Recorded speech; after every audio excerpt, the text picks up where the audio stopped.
Well, I think the answer to the Honourable Lady's perfectly proper question is that international organisations, legal organisations all around the world will be looking at this and giving their opinions. Mary Robinson. Mr. Speaker, people in Chile are deeply concerned about the humanitarian situation in Gaza and welcome the doubling of aid which was announced by the Prime Minister. However, we know that Hamas has got a history of diverting and misusing aid that is given to it for its own terrorist purposes. What steps are we able to take to ensure that this much-needed aid gets to the people in need?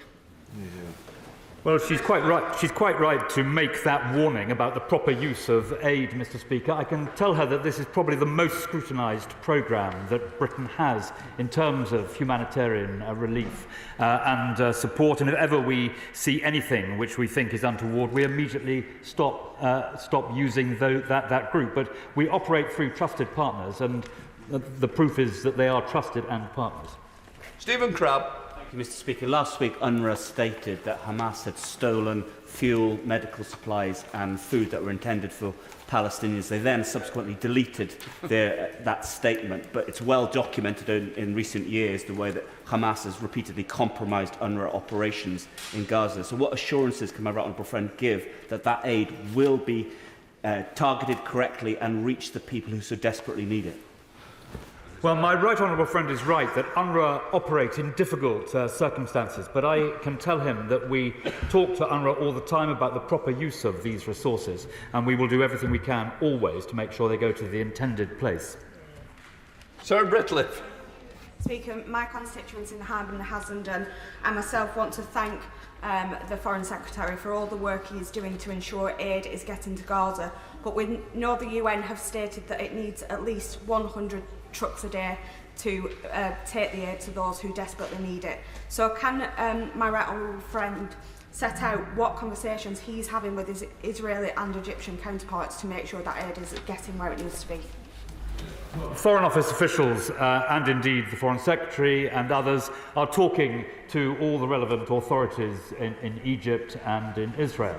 But she will understand that the key thing is to increase the number of lorries that are getting through Rafah. The current number is wholly inadequate, and I talk to Martin Griffiths virtually every day about the operations that the UN are conducting to try and beef up that number.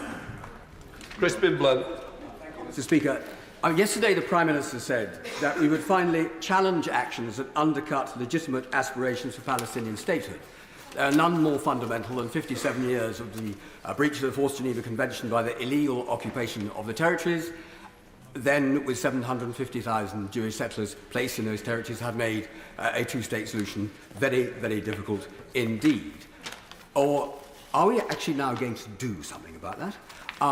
Or does he share my concern that the meaningful resolution that the Foreign Secretary referred to may actually include the transfer of the people of Gaza and Gaza itself out of the State of Israel into the hands of another state, or some states or so, but more concerningly followed by the expulsion of the Palestinians from the West Bank? Well, my right honourable friend has a long-standing and principled view on these matters. I do not share his view, and nor does the government, and nor do I think the latter part of his question and the specific points that he made are likely to come about. Shadow Minister Lisa Nandy. Thank you very much, Mr. Speaker. Can I just take this opportunity to thank the Development Minister for the constructive cross-party way that we've been able to work together since I was appointed to this post in such grim times. He will know that every minute counts right now in Gaza. Incubators have been switched off and children are drinking dirty water. Fresh water and power are the most pressing issues. But despite our shared hopes of progress this week, in the convoys that entered Gaza, fuel was not permitted, while several hospitals have been hit and many given multiple warnings to evacuate. So can he share with the House what the government is doing to help broker an agreement that hospitals are protected and to get fuel into Gaza so that international law is upheld, hospitals can power up and water and power can flow? Well, first of all, Mr. Speaker, may I welcome the Right Honourable Lady to her new position. It's one that I held for 5 years, Mr. Speaker, from 2005, and I very much hope that she will hold it for 5 years. It is one of the best. It is one of the best jobs in opposition and in government.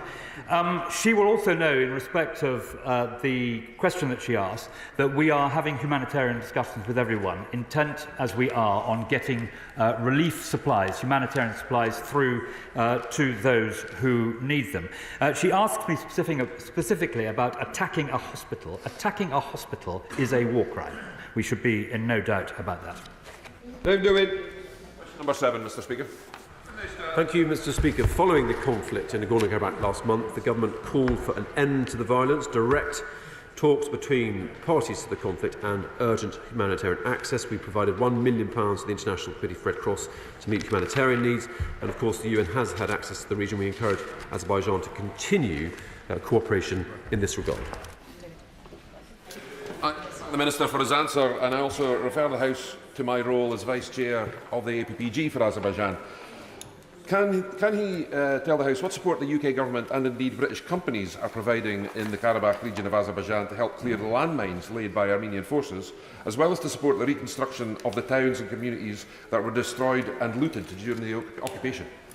Well, my honourable friend speaks with great knowledge in this subject, and I'm pleased to confirm that the UK is continuing to assess the humanitarian needs in the region, including in relation to demining in Armenia and Azerbaijan. We've provided £1 million to the UN Development Programme since 2020 to aid demining efforts in both Armenia and Azerbaijan, and our embassy in Baku has had discussions with the Azerbaijani government on reconstruction and reintegration of the region.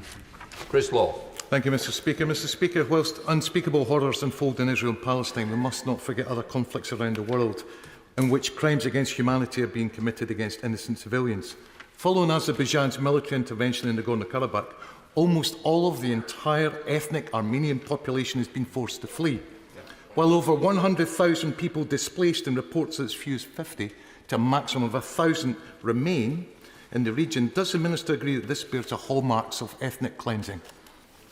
Well, Mr. Speaker, I don't agree, but what I should say is that we have urged both sides to resume dialogue. Talks will be the basis of a sustainable peace. I made that point to both foreign ministers from both countries in recent weeks, and I will be making that point again when I travel to both countries in the coming weeks. Now come to topicals, others to come, Michael. Number 1, Mr. Speaker. Mr. Speaker, of course, in response to the terrorist attacks on the 7th of October, my right honourable friend, the Prime Minister, and other ministers across government have engaged intensively with allies in the region. But we are equally determined to deliver on other vital priorities, notably supporting Ukraine, tackling illegal migration, supporting stability in sub-Saharan Africa, and alleviating poverty around the world. Let's go, Michael. Thank you, Mr. Speaker. The Foreign Secretary will be aware that the Government of France has announced today that it is sending their Foreign Minister to the United Nations Security Council to argue there for a humanitarian truce in Gaza, which, in their words, would be capable of leading to a ceasefire and necessary for the distribution of aid to civilian populations. It would also allow the focus to concentrate on the release of hostages, which I would have thought would commend itself also to the government of Israel. Will His Majesty's government support... Can I just say, people want to get on the odd paper. It's not a personal abuse to take all the time. Please, this is topical, short and sweet. You've been here long enough to know that. Foreign Secretary.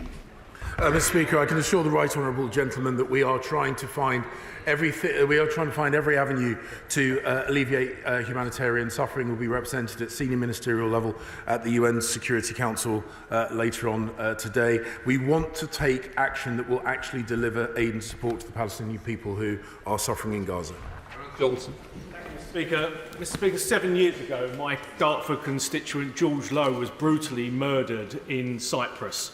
We know who the killers are. The Cypriot police know who the killers are, yet they've never been brought to justice.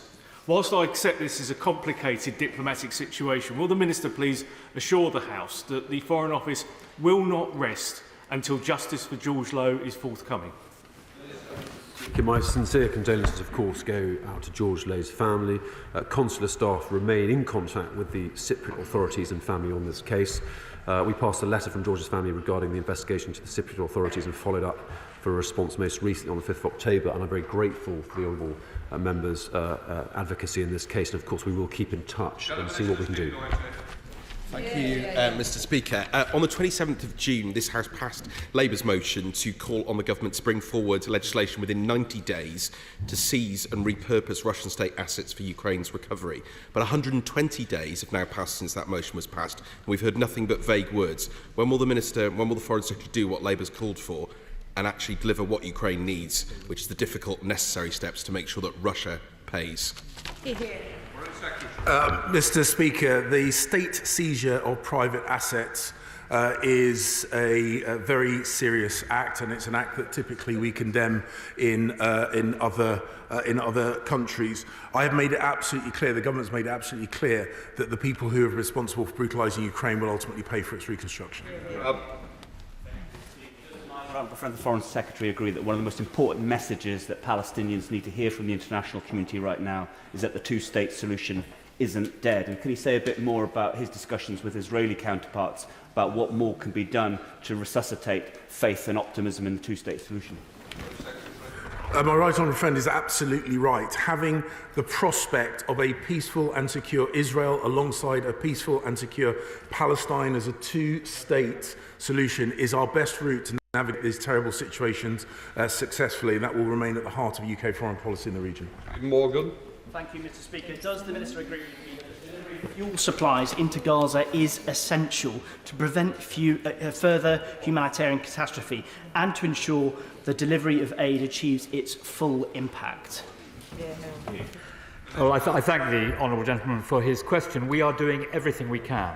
He'll understand these are complex negotiations, both to get the food into the region and the other humanitarian supplies and then to deliver them to those who need it. All I can assure him is that all those negotiations are taking place with both vigour and speed. David Simmons. Mr Speaker, on my recent visit to the Pinner United Synagogue, I heard from constituents about the impact of the Hamas terror attack on their family and friends in Israel. Will my right honourable friend restate the commitment that we all share to ensuring that promoters of terror are unable to do their work from the sanctuary of safe countries like ours, and to that end work with our allies to prescribe the activities of the IRGC? With regard to the prescription of the IRGC, my honourable friend will have heard the answer I gave some minutes ago. But the work that we are doing to ensure that communities here in the UK feel safe and secure in close coordination with the Home Secretary and her team remain an absolute priority for us, and ensuring that we limit and ideally stop the ability for organisations and countries to fund terrorism will remain a priority for us.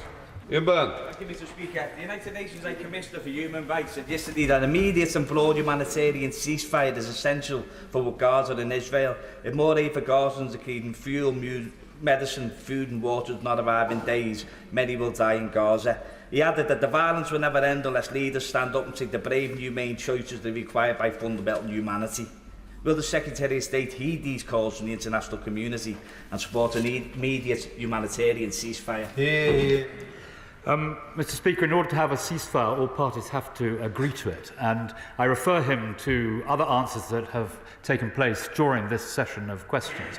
We are doing everything we can to address the humanitarian problem which he set out, and we will continue to do that. Thank you, Mr Speaker. Building on the legacy of successive governments to the threat of AMR, antimicrobial resistance, will my right honourable friend commit to building a coalition of the higher income countries, pledging to improve access to antibiotics, diagnostics, education and prevention, which we all know is vital to stopping AMR? Well, he is absolutely right, Mr Speaker. AMR is the third biggest killer now, and meetings took place at UNGA, and I was there in April as well, attending an AMR meeting. We will do everything we can, and we are greatly enhanced in our abilities by the presence of Sally Davis, who is an envoy on this, and I can tell him it has got the absolute attention of the government. McCarthy. 50,000 women in Gaza are pregnant, with 5,000 due to give birth now in truly hellish circumstances. If bombing a hospital is, as the Minister just said, a war crime, how would you describe the deliberate withholding of fuel to power those hospitals and keep them working? Yeah. Well, the Honourable Lady is ingeniously asking the same question that she asked earlier. And I can tell her that we are doing everything we can. We're doing everything we can to address the issue which she has raised. It is as much a concern to us as it is to her, and we will continue to do that. Thank you very much, Mr. Speaker. It's vital for peace that the rule of law is established and upheld in both Palestine and Israel. Has my right honourable friend made an assessment of whether the weakening of the judiciary in Israel will impact on legal decisions relating to IDF's rules of engagement in the current conflict? Mr. Speaker, my honourable friend raised an important point, and whilst I was in Israel prior to the 7th of October instance, we of course discussed the proposals for judicial reform. Those proposals have not yet been taken forward by the Israeli government, but I can assure her and the House that we remain committed to international law and will always communicate that to all parties involved. Thank you. If government won't back an actual ceasefire, will it at least consider supporting a humanitarian pause to allow essential supplies to reach the 2 million civilians trapped in Gaza? Hear, hear.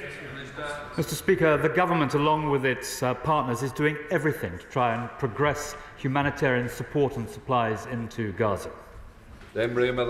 Strong parliamentary democracy is crucial to the Commonwealth, and the Commonwealth Parliamentary Association has a central role as one of the oldest Commonwealth institutions, with you, Mr. Speaker, as one of our co-presidents.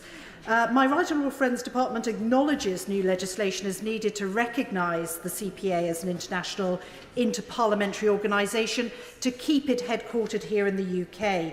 When does he plan to have that new legislation in place?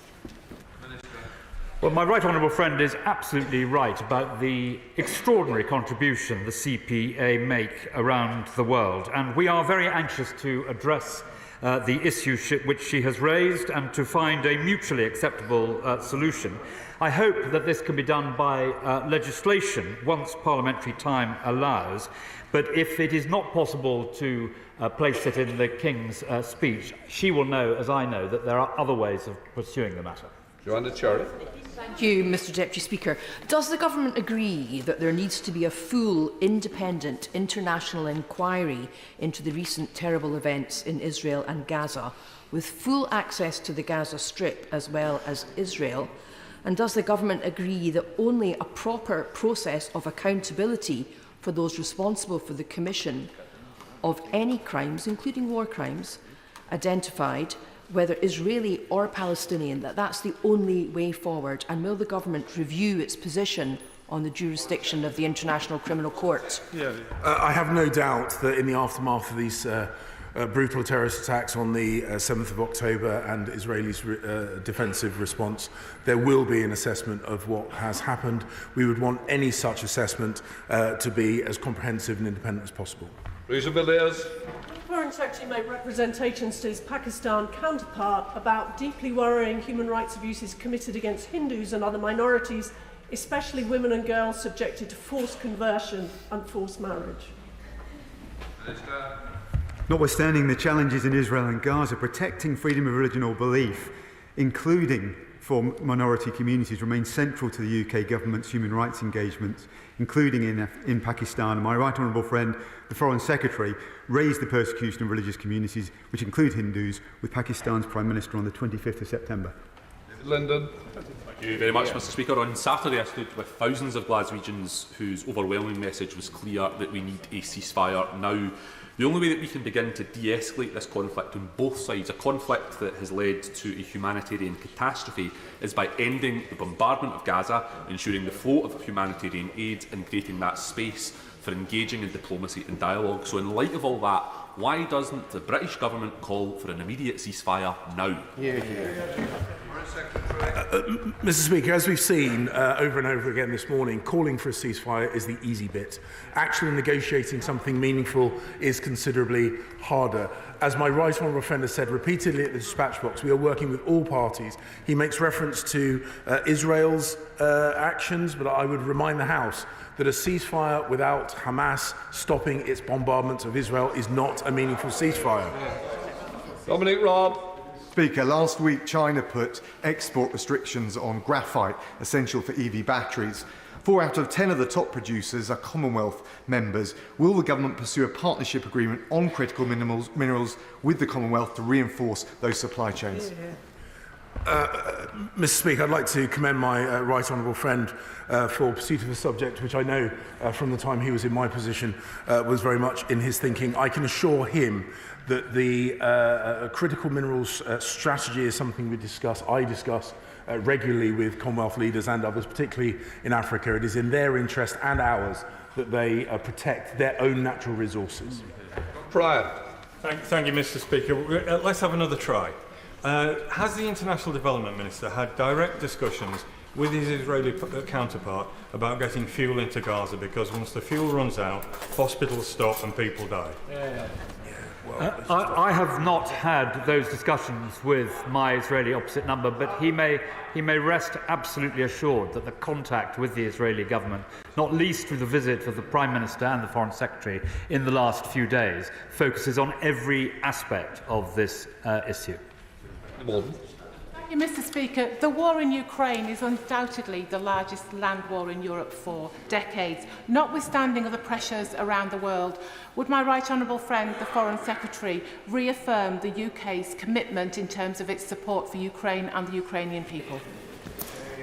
Mr. Speaker, I can confirm to the House that the Ukraine's ability to defend itself remains a focus of the government, the Prime Minister, the Defence Secretary, and I discuss this matter regularly. I continue to have regular communications with the Ukrainian Foreign Minister.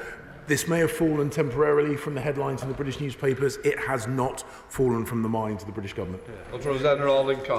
Thank you very much, Mr. Speaker. When atrocities take place, we have a duty to call it out. When Hamas murdered and kidnapped innocent civilians, we rightly called it out. And Mr. Speaker, when Putin targeted innocent Ukrainians and Assad targeted hospitals, we expressed our horror in this House. Now we also have a duty to speak on behalf of innocent Palestinians who are being collectively punished, starved and indiscriminately bombed in their own homes by Israeli forces. Children's bodies are lying on the street. It is wrong, and it's why we need a ceasefire. So will the Secretary of State convey this to his Israeli counterparts? Mr. Speaker, again, the Honourable Lady asserts her interpretation of international law. It is not necessarily one that is shared by the government. The preservation of all life, including Palestinian life, remains at the forefront of our thinking. Bob Logan. Speaker, what discussions has my right honourable friend had with Minister Kamikawa of Japan and Wang Yi of China in terms of their respective countries' role in easing tensions in the Israel-Gaza conflict? I've not had the chance to speak with the Chinese Foreign Minister on this issue, but I have spoken a number of times with the Japanese Foreign Minister on this issue. Of course, we are more than happy to work with any international partner that can alleviate the pain and suffering of both Israelis and the Palestinian people, particularly those in Gaza, and we will continue to do so. Hamilton. Thank you, Mr. Speaker. I'm sure the whole House would want to join me in congratulating Nargis Mohammadi on being awarded the Nobel Peace Prize for her outstanding work to raise awareness of the struggle for women's rights and equality in Iran. Will the Minister publicly support the brave women who are campaigning against the forced hijab laws in Iran? And once again, will he commit to prescribing the woman-hating regime that is the IRGC? Mr. Speaker, on the prescription of the IRGC, he will have heard the answers I've given a number of times at the dispatch box already, but I can assure him that we continue to stand with the brave women of Iran who are standing up for their rights in the face of the oppression of their government. And indeed, I met with women Iranian campaigners a number of weeks ago, and he and the House should know that we stand in full solidarity with them. Dr. Neil Hudson.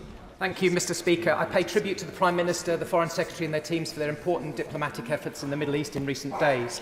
The potential implications of the conflict between Israel and the terrorist group Hamas are deeply concerning for the wider region. So can the Foreign Secretary update the House on the steps the government are taking to prevent this conflict spreading to the wider region? In the conversations I have with the Israeli government in the immediate aftermath of the 7th of October attacks, they expressed the desire for this to not turn into a regional conflict. That desire was echoed by all the leaders of the Arab world that I've spoken to. It remains an absolute priority for this government and indeed the governments of the region to prevent this turning into a regional conflict. That is exactly what Hamas wants and therefore is exactly what we do not want. Final question, Richard Bergen. Thank you, Mr. Speaker. Isn't it the case that it's simply impossible to get in the scale of aid needed to end the humanitarian nightmare underway in Gaza without a ceasefire? Well, he's heard the responses, the detailed responses from the dispatch box today on the difficulties that entails. And I just want to reiterate to him what I said earlier, which is that we are doing everything we can to try and make sure that we help those who are suffering in Gaza today. Completes questions.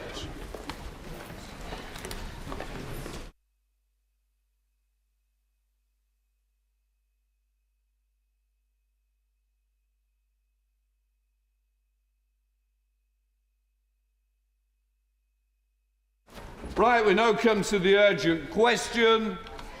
John Healey. Thank you, Mr. Speaker. To ask the Secretary of State for Defence if he'll make a statement on the war in Ukraine. Minister. Mr. Speaker, since I last updated the House in my opening remarks of the debate on Ukraine on the 11th of September, the situation on the ground remains largely unchanged. Slow and steady progress is being made by the Ukrainian armed forces, who continue to grind their way through the main Russian defensive position. Defence intelligence estimate that Russian permanent casualties, in other words, those who are dead or so seriously wounded that they cannot return to action, now stands at between 150 and 190,000 troops. Total casualties are estimated to number up to 290,000. A limited Russian offensive is underway at Avdiivka on the outskirts of Donetsk city. Fighting has been fierce, and we assess that the average daily casualty rate for the Russian army was around 800 per day in the first week of the offensive. As ever, Putin and his generals show no more regard for the lives of their own troops than they do for the people of Ukraine. However, Mr. Speaker, even this ex-soldier can admit that wars aren't only about the fight on the land. Since the last debate on Ukraine, the Ukrainians have opened up a new front in the Black Sea, destroying a Kilo-class submarine and 2 amphibious ships, as well as a successful strike on the Russian Black Sea Fleet headquarters. The consequence, as President Zelensky has rightly said, is that the Russian Black Sea Fleet is no longer capable of resistance in the Western Black Sea. So, Mr. Speaker, as we move beyond day 600, day 608 to be precise, of Putin's 3-day illegal war, he's still not achieved any of his initial strategic aims, and he's now ceded sea control in the Western Black Sea to a nation without a navy. Mr. Speaker, the UK continues to donate significant amounts of ammunition and materiel paid for from the £2.3 billion commitment for this financial year, which follows the same amount from the year beforehand. And this is an important point. Our gifting is about more than the headline-making capabilities like Challenger 2 or Storm Shadow. It is in the delivery, month after month, of tens of thousands of artillery rounds, air defence missiles and other small but necessary equipment that positions the UK as one of the biggest and most influential of Ukraine's donors. The UK is also the only country to have trained soldiers, sailors, aviators and marines in support of the Ukrainian effort. We have now trained over 50,000 soldiers, sailors, aviators and marines since 2014. Mr. Speaker, events in the Middle East have dominated the headlines, but in the MOD and across the UK government, and clearly from His Majesty's opposition in that they have brought this urgent question today, Ukraine remains a focus. And I think that it will matter enormously to our friends and colleagues in Kyiv that they see that in this very timely question today. Mr. Speaker, I remain every bit as confident today as I have been on all my previous visits to the dispatch box over the last 2 years that Ukraine can and will prevail. John Healey. Thank you, Mr. Speaker. Members across the House and people across the world will be and are rightly focused on the Middle East after Hamas's horrific attacks. This terrorism must be condemned, civilians must be protected, humanitarian corridors opened, international law followed, and escalation risks managed. I welcome the Defence Secretary's Gulf visit later this week, and I hope we'll hear from him in this House to report back. I also welcome President Biden's Oval Office address when he said, Hamas and Putin represent different threats, but they share this in common. They both want to completely annihilate a neighbouring democracy. Today, let President Putin know the UK remains focused on and united in solidarity with Ukraine. Last week, as the Minister said, we passed the grim 600-day milestone since Putin's illegal invasion of Ukraine. War still rages, cities still bombed, civilians still raped and killed. Ukraine has made important gains in recent days on the Dnipro River. Can the Minister update us on this? Mr. Speaker, I'm proud of the UK leadership on Ukraine, but we must work to maintain this leadership and accelerate support. And I fear the UK momentum is flagging. No Ukraine statement to Parliament from the new Defence Secretary since his appointment in August. No statement from any Defence Secretary in this House since May. Now, Labour backs the recent UK military aid announcements, new British Army training to protect critical infrastructure, 100 million with allies from the International Fund for Ukraine. But Ukrainians are asking for winter support, for air defence, more ammunition. Where's the UK's planned response? Mr. Speaker, no new money for military aid for Ukraine has been committed by this Prime Minister. The 2.3 billion for this year was pledged by his predecessor. The 2.3 billion for last year was pledged by her predecessor. This year's money runs out in March. And 7 months after announcing 2 billion for UK stockpiles in the spring budget, not a penny has been spent, not a single contract has been signed. Why? Mr. Speaker, Putin must be defeated just like Hamas must be defeated. We must not step back. We must stand with Ukraine for as long as it takes to win. Well, Mr. Speaker, I echo the Right Honourable Gentleman's words about the despicable attack from Hamas and the absolute right of Israel to defend itself. I also, as I said in my opening response, believe very strongly that it's important that Putin does not see this as a moment of opportunity to A, sow more chaos, but B, to think that somehow the Western donor community is distracted or has a preference to support Israel over Ukraine. He must know that our resolve is to support both.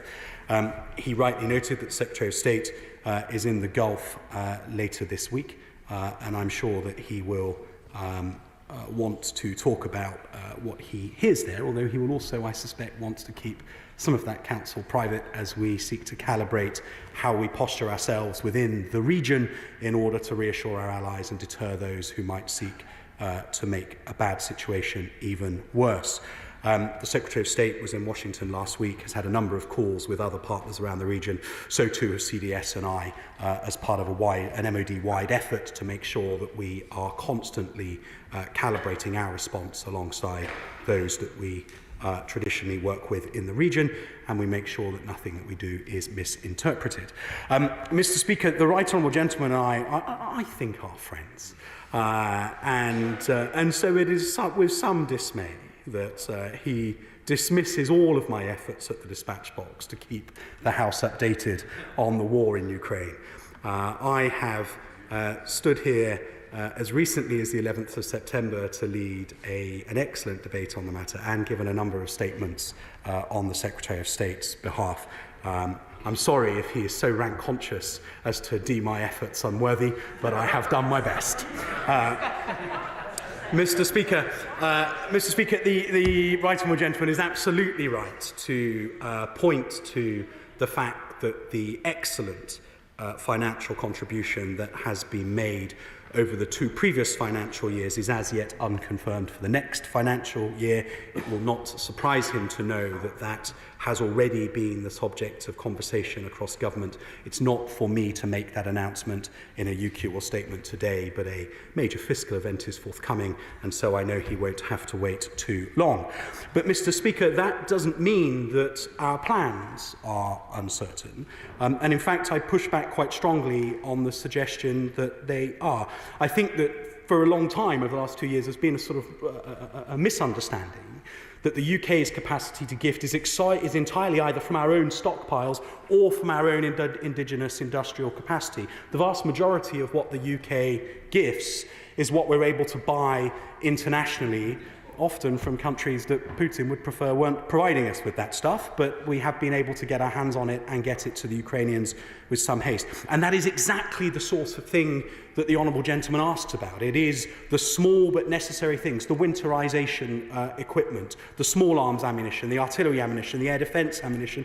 So our ability to buy that whilst in parallel stimulating UK industry, and I reject what he said about contracts having not been placed. Substantial contracts have been placed to directly replenish UK stockpiles for NLAW, Starstreak, LLM, Javelin, Brimstone 155 and 556 rifle rounds. So, Mr. Speaker, as far as I can see, there is a steady-state contribution to the Ukrainians that amounts into the tens of thousands of rounds per month, plus air defence missiles, plus all of the small stuff, alongside the replenishment of our own stockpiles, which, of course, can only happen at the pace at which industry can generate, but nonetheless, it is happening. Alex Shelbrooke. Thank you, Mr. Speaker. My right honourable friend will be well aware of the situation in the Black Sea in terms of sea mines and the way they're breaking loose, and our allies in Turkey are doing an incredible job in maintaining the Montreux Convention and trying to keep those sea lanes safe. May I ask my right honourable friend if he's having any conversations with our Turkish allies about any support they may need, in no matter what way, to try and make sure that if they can get the grain deal up and running again and get grain out through maritime, if they need any support to try and make those sea lanes safe, because we are aware that sea mines are indeed breaking free. Minister. Mr. Speaker, my right honourable friend is an expert on these matters, and can I commend him for the work that he and colleagues around the House do as part of the NATO Parliamentary Assembly to ensure that parliaments across NATO stand united in our support for Ukraine. He rightly notes the importance of the Montreux Convention in keeping non-home-ported ships out of the Black Sea, and the Turks have applied that inscrutably. I think Turkey is entirely confident and comfortable in its ability to continue to enforce the convention. Clearly, for other Black Sea nations like Romania and Bulgaria, demining is already a concern and something that they are getting on with. I met with my Romanian counterpart at the Warsaw Security Forum only 2 weeks ago to discuss exactly that. Martin Doherty-Hughes, the SNP spokesperson. We cannot forget this autumn, Mr. Speaker, seen a broader escalation of the conflict in Ukraine into the frontiers of our Euro-Atlantic homeland. And I speak in particular about the recent announcements by the governments of Sweden, Finland and Estonia that undersea assets linking those countries have been intentionally damaged by third parties. I should declare an interest as the chair of the all-party group in Estonia. But my primary concern, I'm sure shared by the Minister, is closer to home. As events in Eastern Mediterranean and Baltics demonstrate the diffuse nature of the threats we need to face, so they also demonstrate the importance of keeping a singular focus on the areas this government can best hope to influence. Now, while supporting the heroic and excellent bilateral support of the people of Ukraine as they continue their fight, on the day the Defence Select Committee publishes a report into the government's Indo-Pacific tilt, can I ask the Minister to reiterate his government's commitment to the Euro-Atlantic security is a central strategic concern of these islands of the North Atlantic we inhabit together, and to critically to update the House on the security of our North Sea oil and gas infrastructure. Hear, hear. Minister. Well, Mr. Speaker, it's fantastic to hear the SNP having an epiphany about the strategic importance of North Sea oil and gas. We take very seriously the requirement to protect our subsea infrastructure, whether it be oil and gas or whether it be fibre optic cables or energy interconnectors. And the Royal Navy has ships permanently at high readiness in order to assure that our national economic zone is secure. Now, the point that the Honourable Gentleman makes is an important one, which is a time of growing instability in the Euro-Atlantic and the Near East, a time to also be committing more military resource to the Far East and the Indo-Pacific.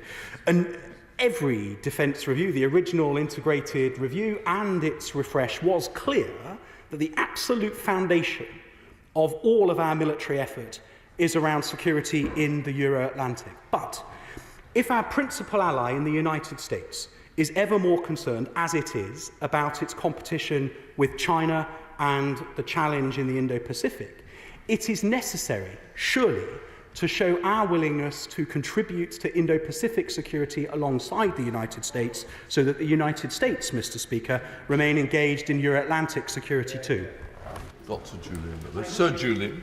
Thank you, Mr. Speaker. And before I ask my actual question, may I just briefly quote from the former Defence Secretary, my right honourable friend for Wyre and Preston North, who in an important article in the Daily Telegraph at the beginning of October said, "Before I left office, I asked the PM to match or increase the 2.3 billion pledged to Ukraine this year to add to the 4.6 billion we've spent already. The UK is no longer the biggest European donor, Germany is." Does the Minister agree that this is a helpful exchange of views, because it will enable him and his team to go to the Treasury and express how united the House is on the need to continue this very important, indeed decisive level of contribution to the fight of Ukraine for freedom? Minister. Well, Mr. Speaker, the previous Defence Secretary never needed any help from me in making his case to Prime Ministers. He is, of course, absolutely right that the UK has won its position as leading the global donor community because we have resourced that commitment. We have been willing to go through capability thresholds before anybody else. But our position as a leader internationally depends on our continued willingness to do so. The previous Secretary of State, the current Secretary of State, and indeed the Prime Minister and the Chancellor are all on the same page about the importance of maintaining that UK position.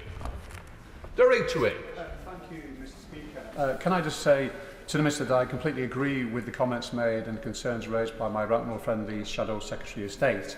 Can I also say to the Minister, and part of the reason why we want the Secretary of State here as well, is because we really do need to up the game in terms of convincing the British people why it's actually essential we keep the massive and the ongoing support for the Ukraine and the importance of defeating Russia.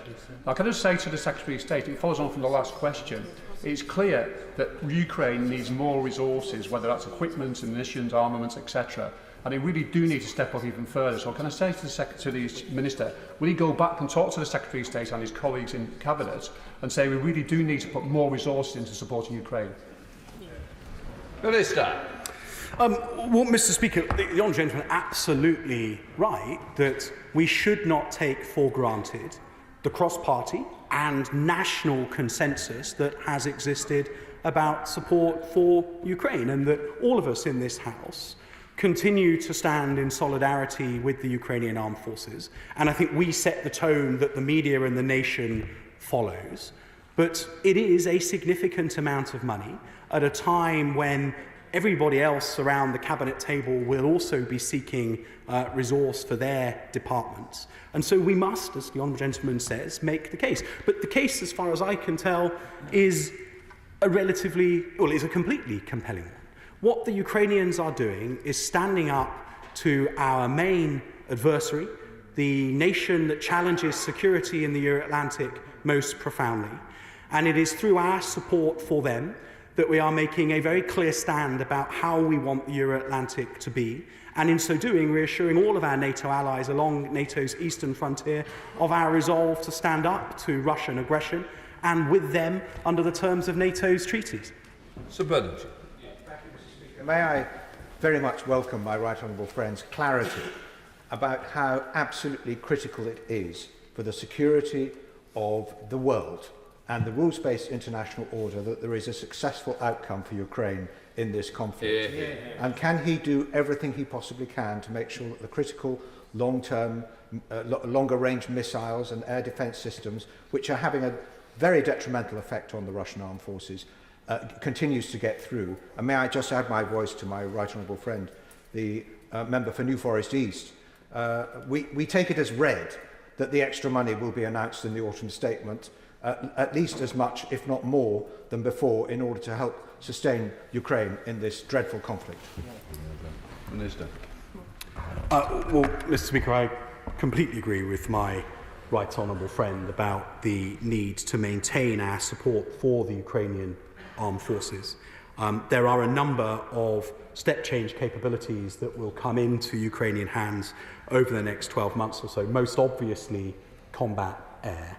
And the UK, whilst not an F-16 nation, is a part of the F-16 coalition and is doing the basic pilot training before they go on to F-16 nations for conversion.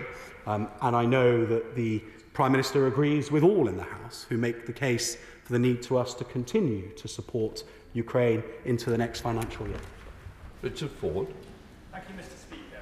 There's been lots of interest in recent days, quite rightly, about the law of armed conflict, a subject of which the Minister knows from his own time serving in the armed forces. While the conflict in Israel and Gaza has rightly made us reflect on the protection of innocent civilians, we've seen a war in the last couple of years in Ukraine in which Russia has shown little regard for civilians. What does the Minister understand by the term proportionality in the context of the war in Ukraine?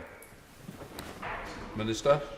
Well, Mr. Speaker, I think that some of the false equivalents that Lavrov and others from the Russian government have sought to create is deeply misguided. The point of proportionality is not an eye for an eye. It is not a numerical thing. It is around military necessity in order to achieve legitimate and proportionate military aims. It is clear in the way that Putin has prosecuted his war, most obviously in somewhere like Mariupol, but actually in the way that he has systematically targeted civilian infrastructure, not as part of the initial shaping of a legitimate military operation, but as part of a very deliberate, sustained campaign to terrorize the Ukrainian people, that there is no equivalence between what is happening in Gaza at the moment and what has been happening in Ukraine. And we must stand up every time that Lavrov or his cronies try to make the opposing point, to be very clear on what the difference under international humanitarian law is. Sir Bill Wigan. Mr. Speaker, it cannot be extraordinary that on the same day that the Russians assaulted Avdiivka, Iranian-backed Hamas decided to commit their murderous assault on Israel. We cannot fight Hamas, but we can do so much more to crush their Russian allies. Minister. So, Mr. Speaker, I think it's very important that I don't suggest that we have any evidence that somehow the Kremlin and Hamas were coordinating in the awful events of what happened 2 Saturdays ago. But I think that what we have seen is the Kremlin are incredibly effective at spotting opportunities that are presented to them in which to further subvert and destabilise. We've seen that in coups across Western Africa, and we've seen it in the way that Putin quickly moved to contribute to a challenging narrative to the West over what happened in Israel 2 Saturdays ago. John MacDonald. The calculation so far, and I know it's difficult getting exact numbers, but the numbers of Ukrainian troops wounded is anything between 100,000 and 120,000, and civilians estimated about 18,000. Could the Minister tell us what support is being provided to Ukraine for their health services to help cope with the wounded and the injured, and what support has been given with regard to specialist service link-ups between the UK and Ukraine, also to provide the best support we can? Minister. Well, good morning, Madam. Good afternoon, Madam Speaker. The honourable gentleman is absolutely right that there are significant casualties on the Ukrainian side too. Less, it's important to note, than have been suffered on the Russian side. Those are both military and civilian. On the military side, there is a coalition of nations, just as there are with all other types of capability to provide military aid. There are UK medics based in Lviv as part of that. When I was in Rzeszów in Poland just 2 weeks ago, my plane pulled up alongside a German Air Force plane that was or Swedish Air Force plane that was about to evacuate Ukrainian troops back to Sweden. In addition, the UK is rehabilitating some of the troops injured on the Ukrainian side back here in our rehabilitation facilities. In addition to that, as part of the wider support that the UK government provides to Ukraine, there is, of course, always looking for opportunities to support the wider humanitarian and civilian medical services too. Robert Courts. Thank you, Madam Deputy Speaker. May I return to stockpiles and supply chains? The Minister is absolutely right that the UK has been providing a great deal of material, but we need a steady supply of orders that is necessary to restock our own cupboards and to supply the Ukrainians. Could he outline what he's doing to make sure we have that supply chain resilience? And could he also reassure me that he'll keep a laser-like focus on the logistics capacity that is needed to get kit from here to there? Minister. Well, Madam Deputy Speaker, my honourable friend is right on both counts. Firstly, that the industrial capacity needs to be re-established in order not just to replenish our supply chains. It shouldn't, and this is an important point, the Department isn't seeking simply to make a single order to replace whatever has been gifted to the Ukrainians. Instead, we're looking to create orders that run on and on and on so the industrial capacity can be maintained. Those contracts are being placed as the industrial capacity comes online, and in the meantime, other contracts are being placed that allow a more like-for-like replenishment from stockpiles elsewhere in the world. He's also right, however, that having all of the industrial capacity and having all of the fighting echelon it only works if you've got the logistic enablers to match them all up, and we're making investment in that as set out in the Advanced Defence Command Paper Refresh as well.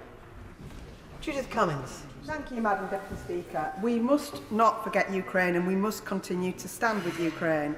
But the war effort in Ukraine relies on a strong supply chain here in the UK. And a crucial part of that supply chain, GMB members at Defence Equipment and Support, who assemble and transport missiles for the front line, have had to take weeks of industrial action over unfair pay. Ukrainian politicians and trade unions have urged a resolution to this dispute because they know how valuable these workers are. Will the Minister join with me and do the same? Minister. Well, Madam Deputy Speaker, I'm unfamiliar with the issue of which she speaks, and so I wouldn't want to comment on the fly. But clearly those who work within our excellent defence industry do very important work. In my experience, many of them see themselves as contributing to a national endeavour and are motivated by patriotism every bit as much as they are money. And I hope that they will continue to work as hard as they have been so that we can support our own armed forces as well as those of Ukraine. James Sunderland. Madam Deputy Speaker, given that precision, remotely piloted and autonomous weapon systems, not to mention close air support, could be decisive to an attritional land campaign, could the Minister please update the House on the delivery of air power to Ukraine? Minister. Well, Madam Deputy Speaker, I said in response to an earlier question about the F-16 coalition, which is a combination of both gifting the jets and the munitions and the pilot training. I've nothing really to add to that beyond what I said earlier, other than it is expected that those capabilities will arrive with the Ukrainians within the next 12 months, and clearly everybody is working to do so as quickly as possible. Stuart MacDonald. Deputy Speaker, if the news is to be believed this morning, we're about to see another German U-turn this time on providing Taurus missiles, just as we saw a U-turn on Leopards, just as we saw a U-turn on the F-16s. Indeed, right across the the Ukraine contact group, we keep seeing this same pattern of countries dragging their heels on a certain capability, only to finally give in the end. Admittedly, that doesn't include the Minister and the Government, but why does this keep happening in the contact group? And would he just say a bit more about how the training for F-16 pilots is going? Minister. Well, Madam Deputy Speaker, I'm minded to be much more charitable to nations who have again and again and again challenged themselves to go through a capability threshold, often one that the UK has demonstrably gone through first.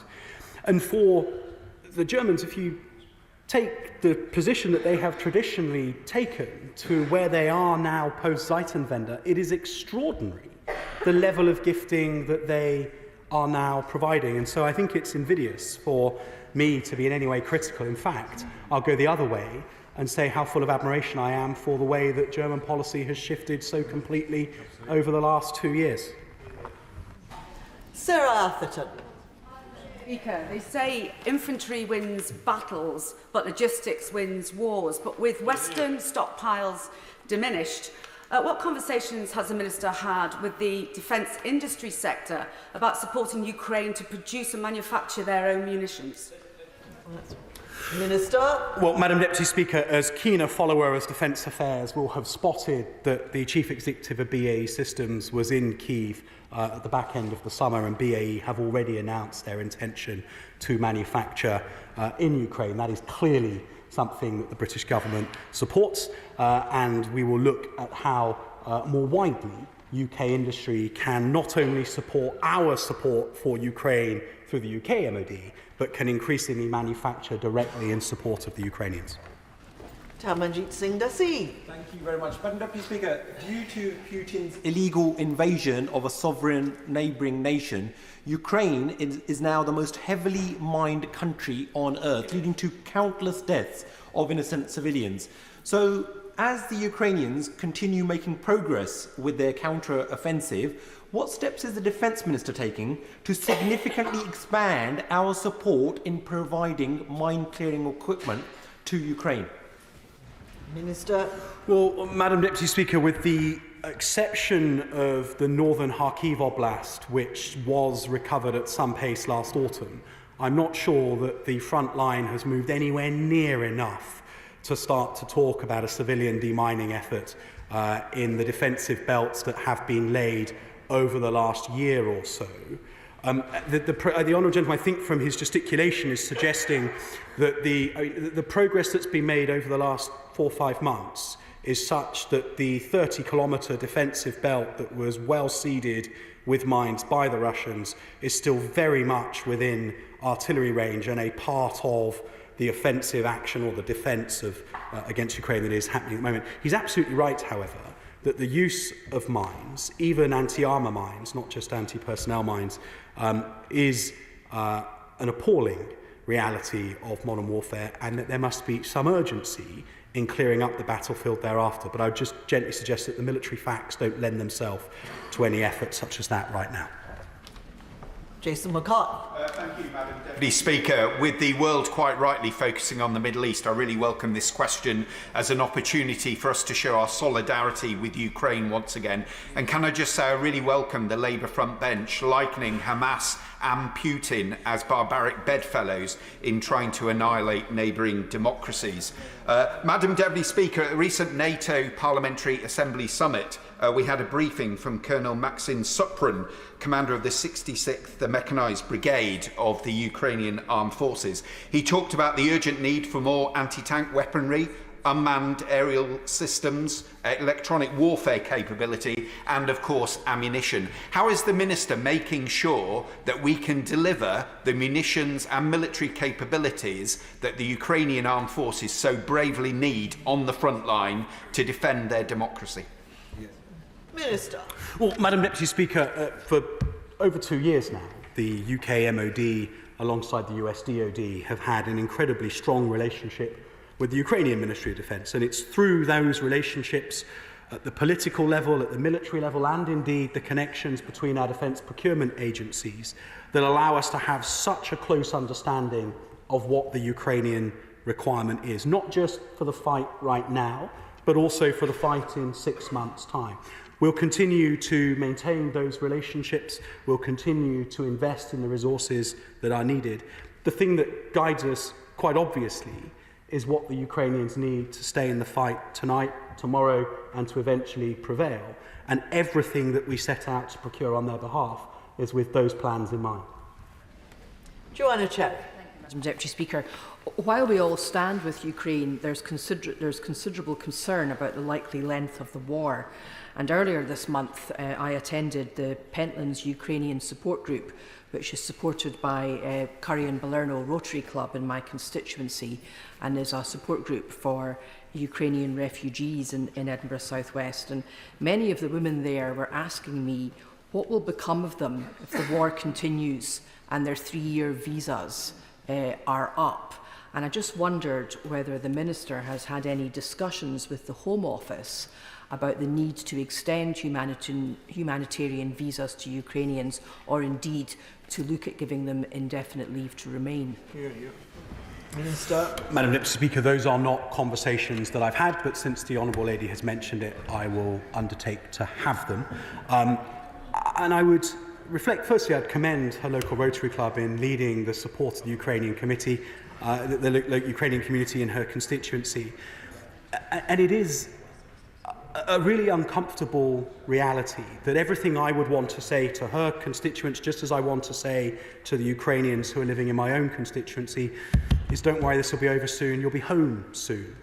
But the reality is that this probably will take a while longer yet, and it is really important that when we stand up in this House, we show to Putin our resolve to support the Ukrainians for as long as it takes, with whatever it takes, even if that takes years, because Putin must not think that the West will lose patience. Alan Cairns. Madam Deputy Speaker. Depriving Russia from revenue from oil sales is a central platform to the West's response to Russia's invasion of Ukraine. 12 months ago, some significant efforts were made and had a significant effect. But the NATO Parliamentary Assembly just weeks ago heard evidence that all of those blockades have now been circumvented and that Russia's oil revenue has increased. What action is my honourable friend taking to work with international allies to see what else can be done in this dynamic environment? Minister. Well, clearly, Madam Deputy Speaker, it is a cause of enormous concern where international sanctions regimes are not working as intended. If I may, I will follow up with the Honourable Gentleman and his colleagues on the Parliamentary Assembly to understand exactly what it was that they heard, speak to colleagues in the Foreign Office about that, and perhaps write to him and his Parliamentary Assembly colleagues with a government response. Andrew Gwynn. Thank you. At the end of last month, the Defence Secretary suggested that the UK training of Ukrainian troops could be moved in-country into Ukraine. He also suggested there might be a possibility of UK warships on the Black Sea. Can he say whether those plans still stand? Minister. Well, Madam Deputy Speaker, I heard a slightly different statement, and one that I think is self-evidently true. In a post-war Ukraine, the UK will absolutely seek to demonstrably support Ukrainian security, both on land and at sea and in the air. But very obviously that is not something that you would do whilst the conflict was still live, for very obvious reasons. Stephen McPartland. I welcome the government's commitment to Ukraine, and I'm proud the Stevenage-based MBDA supplies Storm Shadow and Brimstone missiles. But we know from a recent report by Russia's open-source intelligence team that North Korea is now massively supplying Russia. Are there any plans to work with international partners to try and disrupt that supply or increase our supplies? Minister. Well, Madam Deputy Speaker, I think that there are a number of outcomes that one might say reflect strategic defeat for Putin. Finland and Sweden joining NATO, growing distrust of Russia throughout its near abroad, and more recently having to go to countries like North Korea cap in hand to seek weapons because they're unable to sustain their own arms industry, not to mention the very rapidly changing dynamic between Russia and China. Of course, the UK and our allies look at ways of disrupting Russian supply chains, but that would not necessarily be a matter that we would discuss any further in public. Gavin Robinson. Much, Madam Deputy Speaker. The Minister will have heard concern raised in a number of places about the potential for a loss of focus or a lack of resolve given the pivot of interest and attention to the Middle East and the harrowing scenes of the last fortnight, and he has robustly responded to those concerns. But a second element of concern, and he invoked the spectre of our main ally, the United States, is the political turmoil and turbulence that appears to be going on in Congress and the dissolution of the resolve that was rightly there for Ukraine in certain political circles. I'm not asking the Minister to solve that as a problem, but is he concerned by it, and can he assure this House that through the engagement he has had with his counterparts within the United States that in the executive tier their resolve is undiminished and that they will find the resource to continue their support for Ukraine? Minister. Madam Deputy Speaker, the Secretary of State was in Washington last week, and that, indeed his meeting there was the third meeting he had had with Secretary Austin since he was appointed. Within the executive, there is absolutely no change in approach whatsoever. But actually, furthermore, Madam Deputy Speaker, although what we see in the news might suggest that there is growing impatience or lack of resolve within Congress, that is definitely not what we are hearing in our engagements with colleagues in Congress.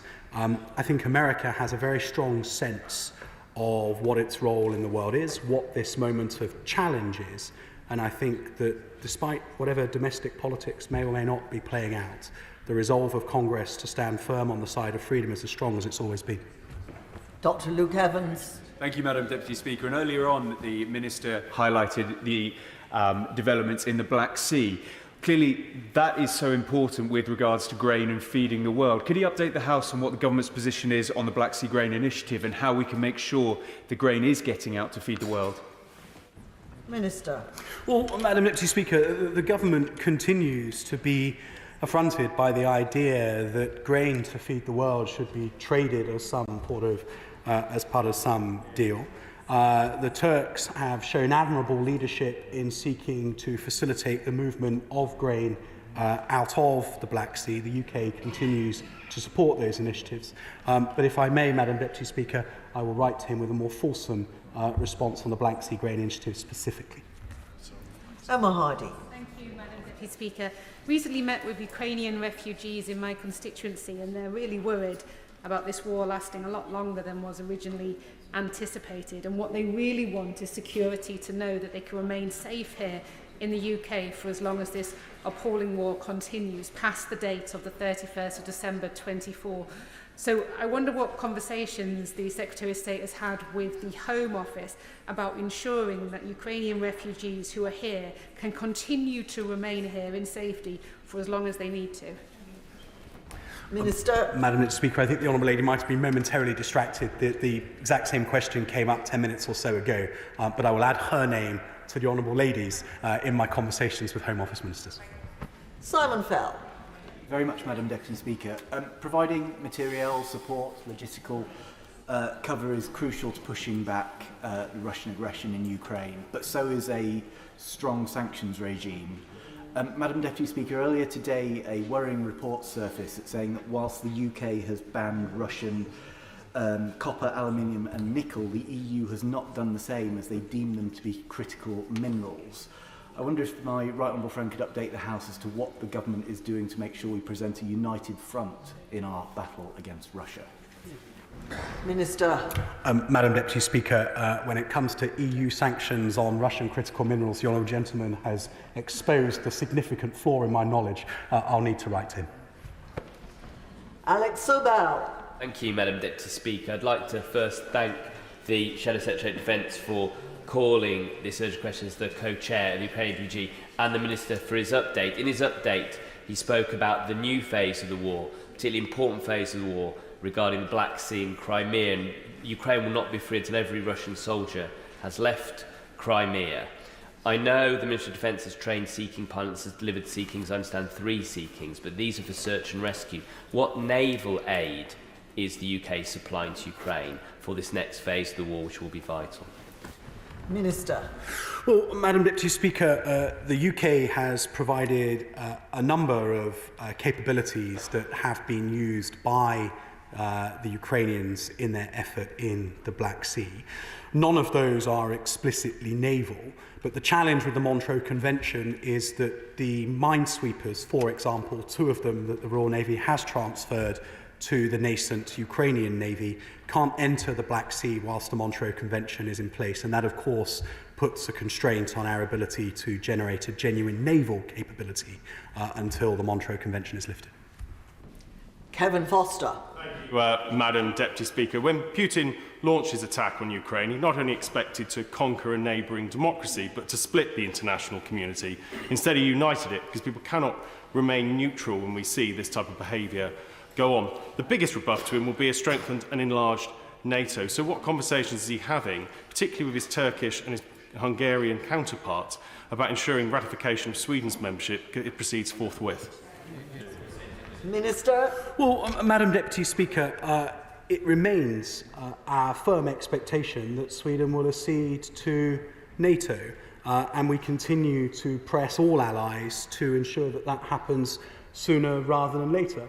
It's also of note, and there's been a great deal of discussion of this in the Swedish media, that it is increasingly in Putin's interest to stir up some of the activities that have been happening in Sweden precisely to affront the sensibilities of some other NATO allies. And it's important we've all got our eyes open to that possibility.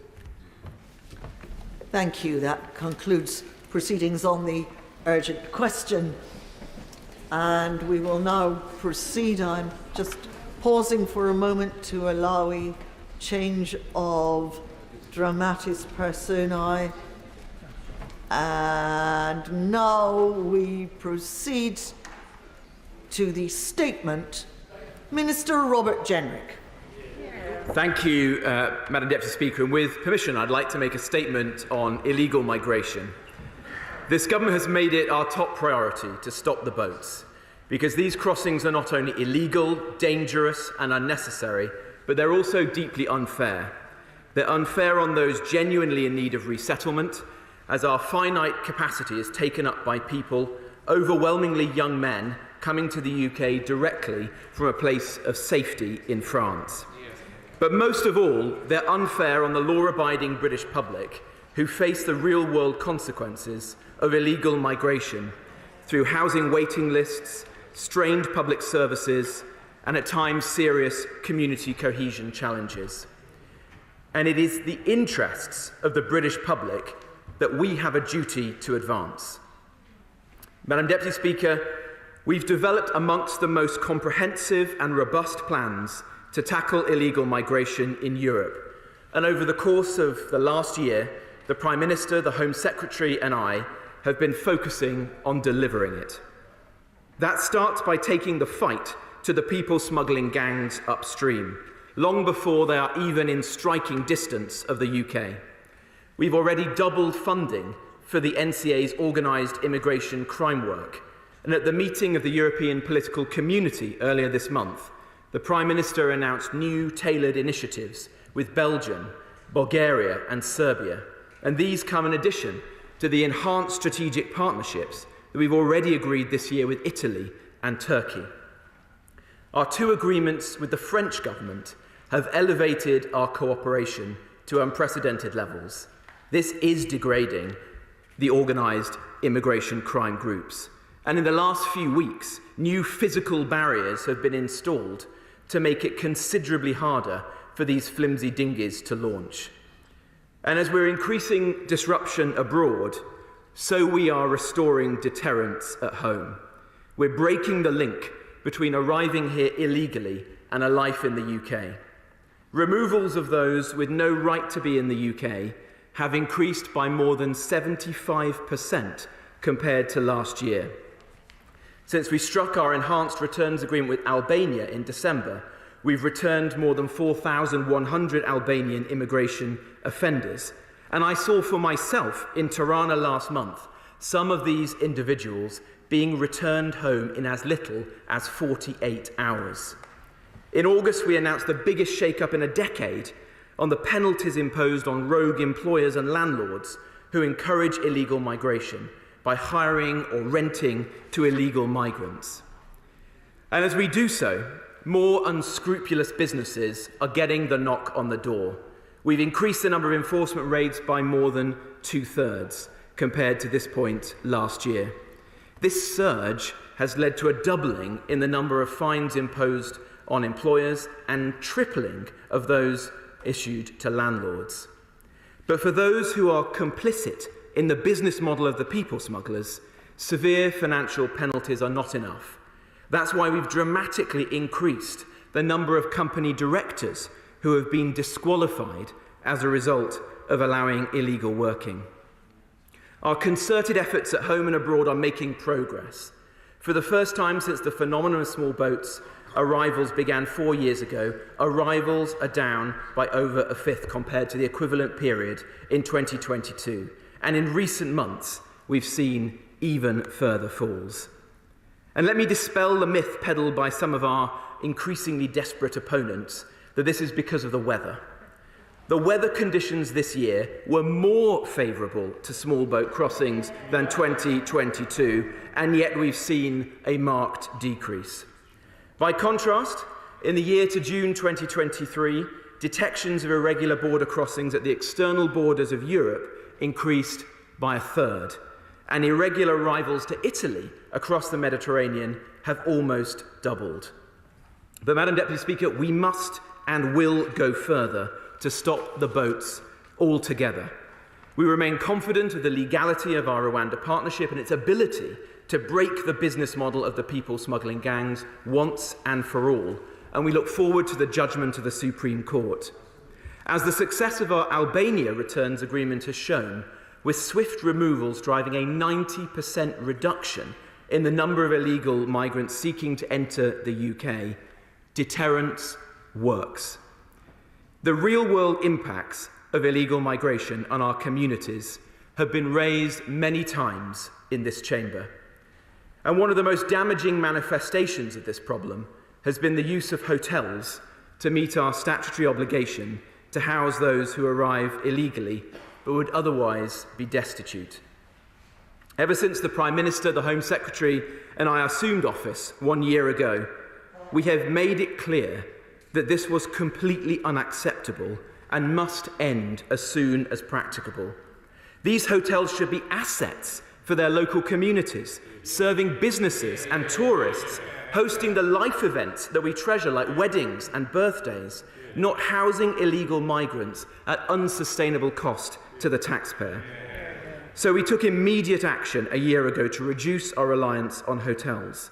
We significantly increased the amount of dispersed accommodation and have increased funding for local councils.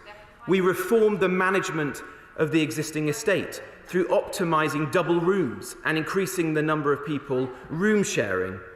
We've created thousands of additional beds and in doing so avoided the need for a further 72 hotels.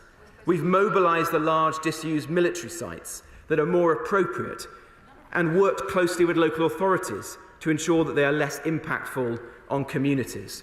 And we're in the process of re-embarking the barge at Portland. As of the 23rd of October, occupancy reached approximately 50 individuals. This will continue as planned in a phased manner in the days and weeks ahead. And nearly a year on, as a result of the progress we've made to stop the boats, I can inform the House that today the Home Office wrote to local authorities and MPs to inform them that we will now be exiting the first asylum hotels. Hotels in all 4 nations of the UK.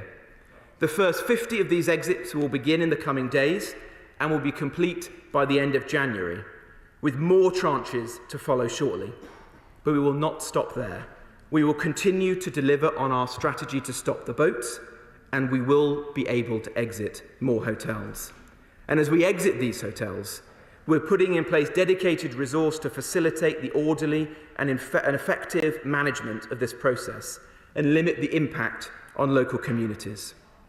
Madam Deputy Speaker, we made a clear commitment to the British public to stop the boats, not because it would be easy, but because it was and remains the right thing to do.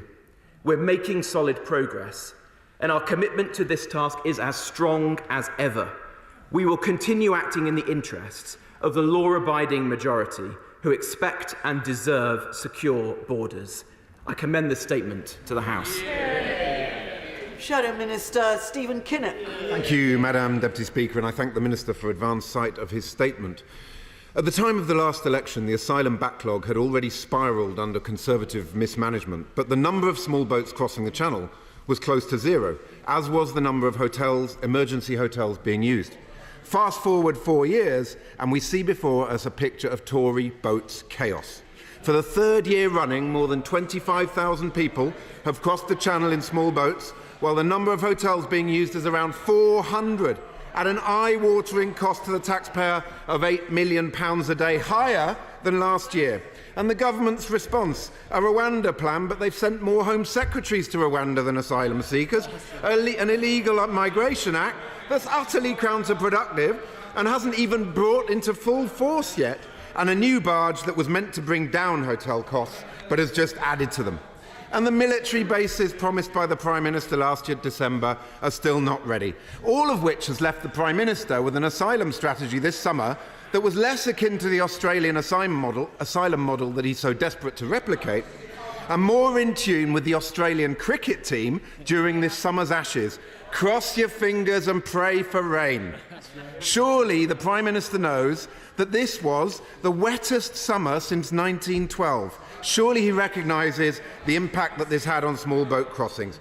Now, the government also likes to claim to be bringing the backlog down, but it stands at 176,000.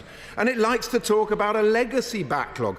But this is just nonsense. It's a figment of the Prime Minister's imagination. He's taking last year's workload, but ignoring this year's workload. Because the backlog is the backlog is the backlog, Madam Deputy Speaker. You can slice the cake however you want, spin it however you want, but the cake is still the same size. 176,000 in the last quarterly figures, up, not down. And as for those who are being processed and rejected, slowly it must be said, at half the productivity of 7 years ago, are they actually being returned? Removals are down 70% since Labour left office, with a 40,000 removals backlog. Now, on the issue of hotel use, this announcement today really does illustrate better than any other the utter lack of ambition that the Prime Minister has for our country. It beggars belief that the Minister has the brass neck to come here today to announce not that the government has cut the number of hotels being used, but that it simply plans to, and by a paltry 12%. Is that really it? Is that really the ambition? That there will still be 350 asylum hotels in use at the end of the winter, despite promises last year they would end hotel use this year? A further questions for the Minister. Is it really true that the hotels he's considering closing will be in marginal constituencies? Does he really think the public might not see through that ruse? Will he be publishing a list of the hotels he plans to close over the next 6 months? And finally, why doesn't the Minister come back to update this chamber when he's actually achieved something? Not when he plans to achieve something, or when he's done a small part of what's been promised, but when the Prime Minister has actually achieved what he said he was going to achieve. Because at the moment, he sounds like an arsonist who's burnt our house down and is expecting us to thank him for throwing a bucket of water on it.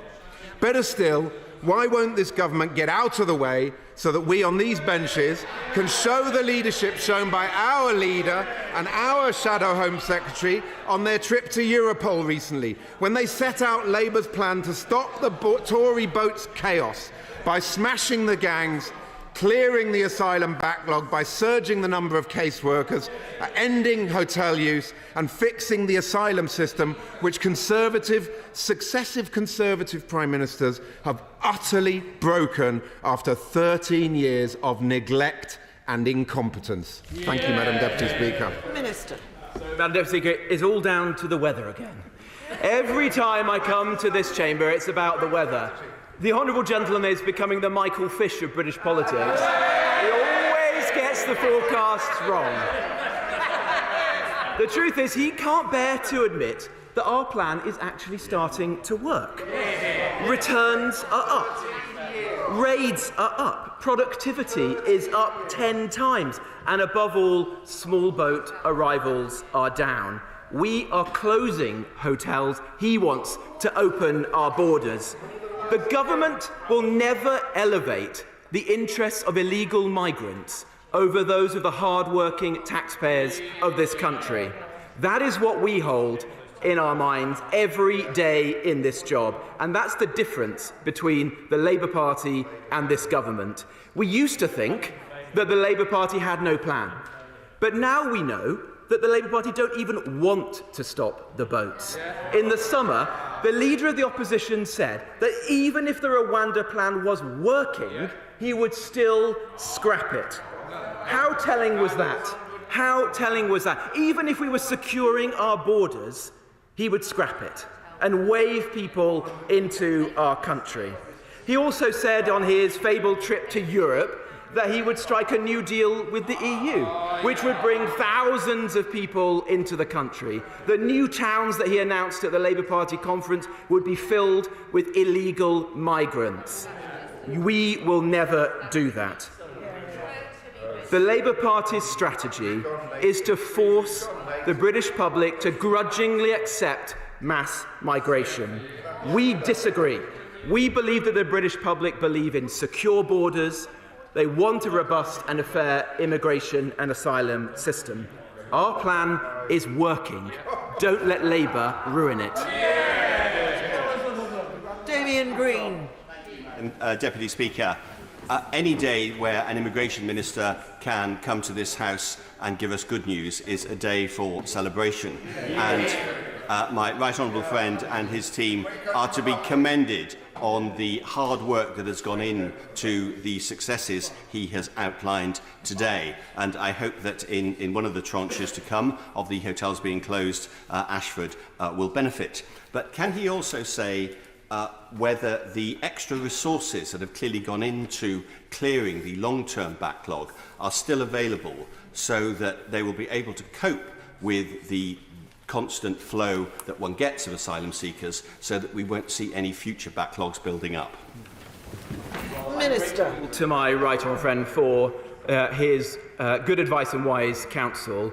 He had to clear up the mess left by the last Labour government, so he knows how challenging these situations can be. We have put in place more resource. We met our target of 2,500 additional caseworkers to manage the asylum system. And when I stood at this dispatch box in the first week in this role, the Home Office was making around 400 decisions a week. We're now making 4,500 decisions a week. So I commend the civil servants at the Home Office who have driven that extraordinary improvement in management and grip and productivity. But we on this side of the House don't believe that you can grant your way out of this challenge. You've got to stop the boats in the first place. That is why true deterrence is so critical. That is why our Rwanda partnership with the party opposite have tried to frustrate at every opportunity is so important to secure our borders. SNP spokesman Chris Stevens. Thank you, Madam Deputy Speaker. The Minister will know that Mears have just recently signed a contract with a hotel in Glasgow South West, so perhaps he can update us on the status of that contract. Now, he's mentioned the backlog. There will be not everyone in a hotel on asylum accommodation is illegal. They will be granted successful refugee status. So can he tell us what discussions he's having with local authorities, and I'm thinking particularly Glasgow City Council, in relation to supporting them, providing financial support for those successful refugees who will have a decision, who will have to leave a hotel or asylum accommodation, and would he meet with me and Glasgow colleagues to discuss this issue? Secondly, can he tell us what the estimated total operational and associated costs of this new asylum system that he is creating, including barges, military sites, detention facilities, removal centres, alongside proposed Rwanda deportations? And finally, Madam Deputy Speaker, an investigation by the news agent found people traffickers are saying that they're having an easier time before sending small boats across the Channel because of Brexit, which removed biometric system sharing and pan-European cooperation. So what steps is he taking to create a returns agreement with the European Union, binding closer alignment with the EU and system sharing? Hear, hear. Thank you. Well, far be it for me to cast doubt on the journalism of the news agents, but I do disagree with the premise of his question. Actually, in this role, I've come to the view that leaving the European Union was more important than ever, because the migration crisis being faced by Europe today, and likely to grow every year in the years and decades to come, will be very, very significant and challenging. The ability to control our own borders, to make our own decisions, is absolutely critical for the future of this country. With respect to the situation in Glasgow, I'd be happy to meet him there. Glasgow has had a very high preponderance of asylum seekers, as he knows. That was the choice of the Scottish Government because, to my eyes, they didn't want to house asylum seekers in other parts of Scotland. But that is changing now. But it does mean that there will be a particular challenge in his community, and I'd be very happy to meet with him to discuss that. Sir William Cash. May I commend my right honourable friend and the Home Secretary on the real progress that is now evident. It may not be sufficient for many at the moment, but the bottom line is real issue, as I believe the French are now beginning to recognise, is, and I'd like some confirmation of this, if it's true, that they are understanding that the Human Rights Act, in our case, but also the European Convention on Human Rights and the Refugee Convention, is not only a European problem, but also a global problem. And does he agree that they are actually going to make real changes? Is he in discussion with them? Because unless we sort that out, as I've said for so many years now, the actual tangible benefits will not be as evident as they could be. Well, I'm grateful to my right honourable friend for his support over the course of the last year, in particular with our landmark Illegal Migration Act. He's right to say, and it's a point that I've made in a speech at Politics Exchange earlier in the year and the Home Secretary made in a speech in Washington more recently, the international framework, whether that be the European Convention on Human Rights or the Refugee Convention, whilst undoubtedly well-intentioned at the time, are now in need of serious reform. The situation that we find ourselves in today, a world in which there are hundreds of millions of people on the move, eligible for refugee status, is incomparable to the one that we experienced in the immediate aftermath of the Second World War. And the signatories and authors of those documents would be appalled to see some of the abuses that we see in our present system, which frustrates our ability to support those people who are truly in need, fleeing war and persecution in the world. And so across government, the Prime Minister, the Home Secretary and I are raising that with all of our partners and allies at every opportunity. Dame Diana Johnson. Thank you, Madam Deputy Speaker. In July, at the Public Accounts Committee, Home Office officials told me that the government was paying for 5,000 empty hotel beds as a buffer in case of an upsurge in people travelling across the Channel. So could the Minister just update the House as to how many empty hotel beds the government is currently paying for? Minister. Well, I would hope that the Right Honourable Lady would welcome the news today that as a result of the good progress that we've made through reducing small boat crossings, we're now in a position to begin to close those. It is true that the Home Office kept a proportion of hotels precisely to ensure that we didn't find ourselves in the position that we did in the autumn of last year when I took on this position and we had problems at the Manston facility in Kent. As a result of the very significantly fewer numbers crossing the Channel this year, those haven't been necessary, and that's one of the many contributing factors behind our ability to start closing the hotels. Sir John Healey. Speaker, the Minister and the Home Secretary are to be commended for their crusade against devilish people smugglers, dodgy lawyers and deluded interest groups. But will he acknowledge that the bar needs to be raised in terms of asylum applications? So far more applicants are granted asylum in this country than the European average. The standard of proof needs to be improved. And will he accept too that whilst these improvement in numbers is to be welcomed, that fundamental changes are needed to the asylum system so that only those people in genuine fear of persecution, rather than people who are economic migrants who just want a better life, can't come here using asylum as a justification? Well, I strongly agree with my right honourable friend. The Home Secretary and I are driven by two ambitions that must come together. One is efficiency in the system, the other is rigour and integrity. And we've got to ensure that just as we process claims faster than ever before, we are absolutely rigorous in interrogating the evidence and weeding out those individuals who have absolutely no right to be here in the United Kingdom. We want to ensure that the UK is a place of refuge for those in genuine peril, but not a home for economic migrants. And it has to be said that a very large proportion of those people coming to the UK are in one form or another economic migrants. They are at the very least asylum shoppers, because almost all of them are coming from a place of evident safety in France. Sir George Harth. Thank you, Madam Deputy Speaker. The Minister's heard me say before that the use of hotels serves nobody. It doesn't serve the taxpayer, it doesn't serve local communities, and it certainly doesn't serve those people seeking refuge in this country. So the fact that those hotels are to be stopped is good news. Could the Right Honourable Gentleman give me some indication of where the hotel in Knowsley fits into his timetable?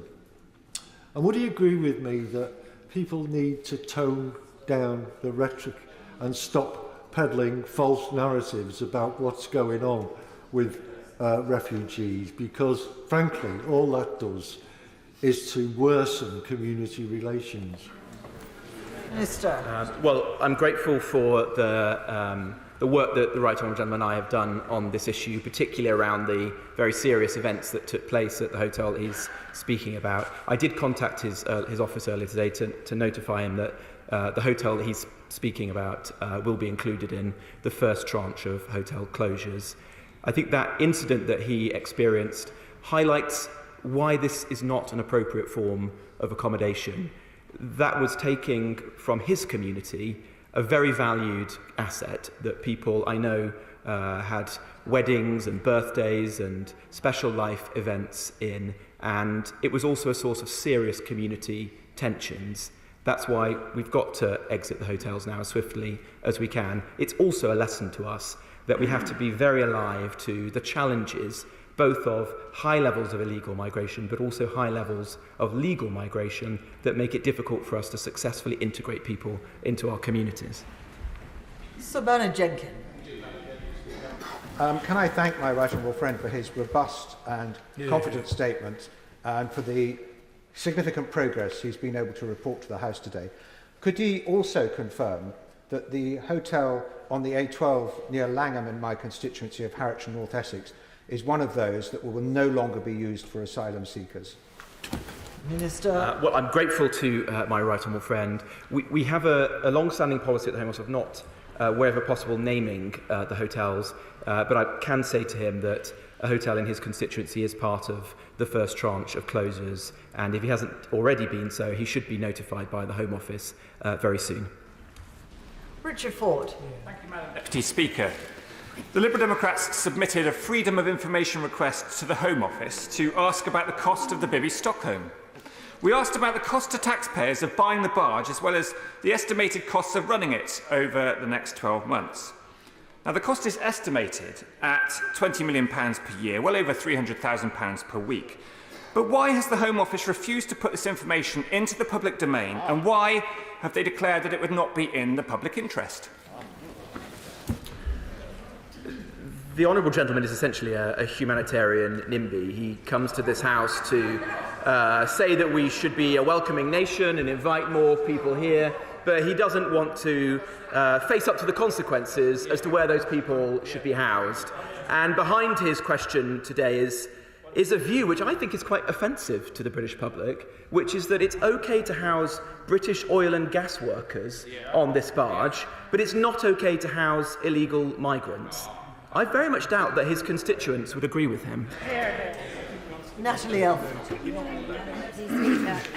I would like to assure members across the House that the sun often shines on our blessed corner of Kent, and indeed we had a heat wave on one or two occasions this year, so let's not have any more of this weather nonsense. I'm very grateful to my right honourable friend for his update today, and I do think that we need to put on record the immense efforts of him and everyone on the government side to bring down this reduction, 20%, the first sustained reduction in the small boats crossing, and that is welcome. It shows it can be done and that this Conservative government is doing what it said it would do. Yeah, yeah. And will he join me in thanking those in my constituency who work in Border Force and the Small Boats Command Centre, who are working hard to secure our border and keep us safe, as well as the RLNI and Coast Guard, who do a very difficult job day in, day out, and I thank them for all of their work. Can I join my honourable friend in paying tribute to all those who are working at our facilities in Dover and on the south coast? This is very challenging and difficult work, and at times they've had to cope with immensely difficult experiences and saved hundreds or indeed thousands of people's lives in the process. I think the point that should be reinforced to her constituents is that although today marks significant progress, and certainly very significant progress compared to what we're seeing in other European countries, this quite clearly is not enough. Her constituents want us to stop the boats in their entirety, and that is what we're setting out to do. So today's not a day for triumphalism, it's a milestone. Tomorrow we get back to work and we get back to stopping the boats. John MacDonald. It's important as we develop policy, we try and identify any issues that might be coming further down the line. In my constituency, as you know, is a large number of asylum seekers. Large numbers are being processed, and I've congratulated him for that. Most are actually gaining status, understandably, because most of them are coming from war zones. They will be seeking employment. So in identifying possible issues down the line, has he seen the report from the Bureau of Investigative Journalism in The Independent, which is based upon the Home Office inspector's findings with regard to the treatment of migrant workers? The report has identified wage theft, forced unpaid overtime, racist abuse, illegal charging of fees for jobs as well, insanitary living and working conditions. Could he now review the mechanisms for the monitoring and enforcement against abuse with regard to migrant workers now? Minister. Well, that is something that concerns me and the Home Secretary. We are aware of abuse in some of our communities, and we work very closely with immigration enforcement and other agencies to try to bear down on that, because it's not right that individuals are being exploited in the way that he describes. There's also a very strong correlation between unscrupulous employers who act in that way and other serious failings like not paying tax, poor health and safety standards, poor product standards, and that's why we need to weed that out. Conor Burns. Can I say to my right honourable friend, he knows from the adjournment debate we had and the correspondence we've had over the summer the extent to which this is an issue in my Bournemouth West constituency. Some colleagues are talking about a hotel. We have multiple hotels in Bournemouth West. I welcome the announcement of the Minister today that one of those hotels will be taken back. Sir Humphrey used to say that gratitude is merely a lively expectation of favours to come. In that spirit, can I ask my right honourable friend, when can we have the rest of our hotels back? Well, as we make more progress in stopping the boats, we'll make more progress in closing the hotels. But I'm grateful to my right honourable friend for the work that he's done. And his constituents have seen the reality of illegal migration, not just in hotels that should be being used for tourist purposes being taken away from them, but actually from a very serious murder in his community, which should give us all pause for thought and urge us all to redouble our efforts to stop people coming to the UK in this manner. Joanna Cherry. Thank you, Madam Deputy Speaker. Unlike many honourable members opposite, I'm glad that the United Kingdom remains a signatory to the European Convention on Human Rights. And of course that means that refugees and asylum seekers who come to the UK have exactly the same rights as each of us in this House. And that includes the right not to be subject to inhumane or degrading treatment. Now, many of my constituents are very concerned about the conditions in which refugees and asylum seekers have been kept in the past. They were worried about the Legionella on the barge, and they also saw the conditions in Manston and Napier, the overcrowding and the worst spread of diphtheria in decades. So my question for the Minister is, what can he do to reassure my constituents that the human rights of refugees and asylum seekers will be respected while they are in the care of his government. Well, we take very seriously our obligations to treat anyone in our care with dignity and compassion, and where we or our providers fall below that standard, it's right that we take action against them. This is a very challenging situation to manage, and she knows this from her city in Edinburgh, a city which houses comparatively few asylum seekers, a city which I think has no hotels at present, and a city whose council explicitly turned down the opportunity to house asylum seekers on the very vessel that they had used for Ukrainian refugees. If the Honourable Lady wants to support further asylum seekers coming to her community, then she has to find accommodation for them. Enough. We've had that question. We're now moving on to the next one. Vicky Ford. My Chelmsford constituents have welcomed Ukrainians into their homes, Hong Kong Chinese into their communities, and our excellent domestic abuse services mean that we often give women from all over the country a fresh place to start their lives. But this means there's huge pressure on local schools, local housing, and the over 400 asylum seekers that have arrived in Chelmsford since early summer risk bringing those services to breaking point. Whilst I welcome today's announcements, I am concerned that Chelmsford is not on the list, and could I ask the Minister, who is doing an excellent job, to work very closely to those in DLUC to try and look at the issue of housing for those who are granted asylum, so that this need is shared fairly across the country and doesn't just add to extra pressure in areas that are already hotspots. Minister. Well, my honourable friend has been very assiduous in raising concerns about the particular hotel in her constituency, the two hotels in her constituency, she corrects me. I would obviously like to see those closed at the earliest possible opportunity. Today, we're setting out the beginning of a phased closure with the first 50 hotels being notified, but more I hope will follow in the weeks and months ahead. And of course, the situation that she raised in Chelmsford is one that I'm fully aware of and would like to see resolved. Her broader point on the importance of the Home Office working closely with DLUC is taken, and the Minister, the member for Kensington, is beside me. She and I and the Secretary of State are working very closely together to ensure that local authorities can plan for any new individuals who might be living in their area. Stella Creasy.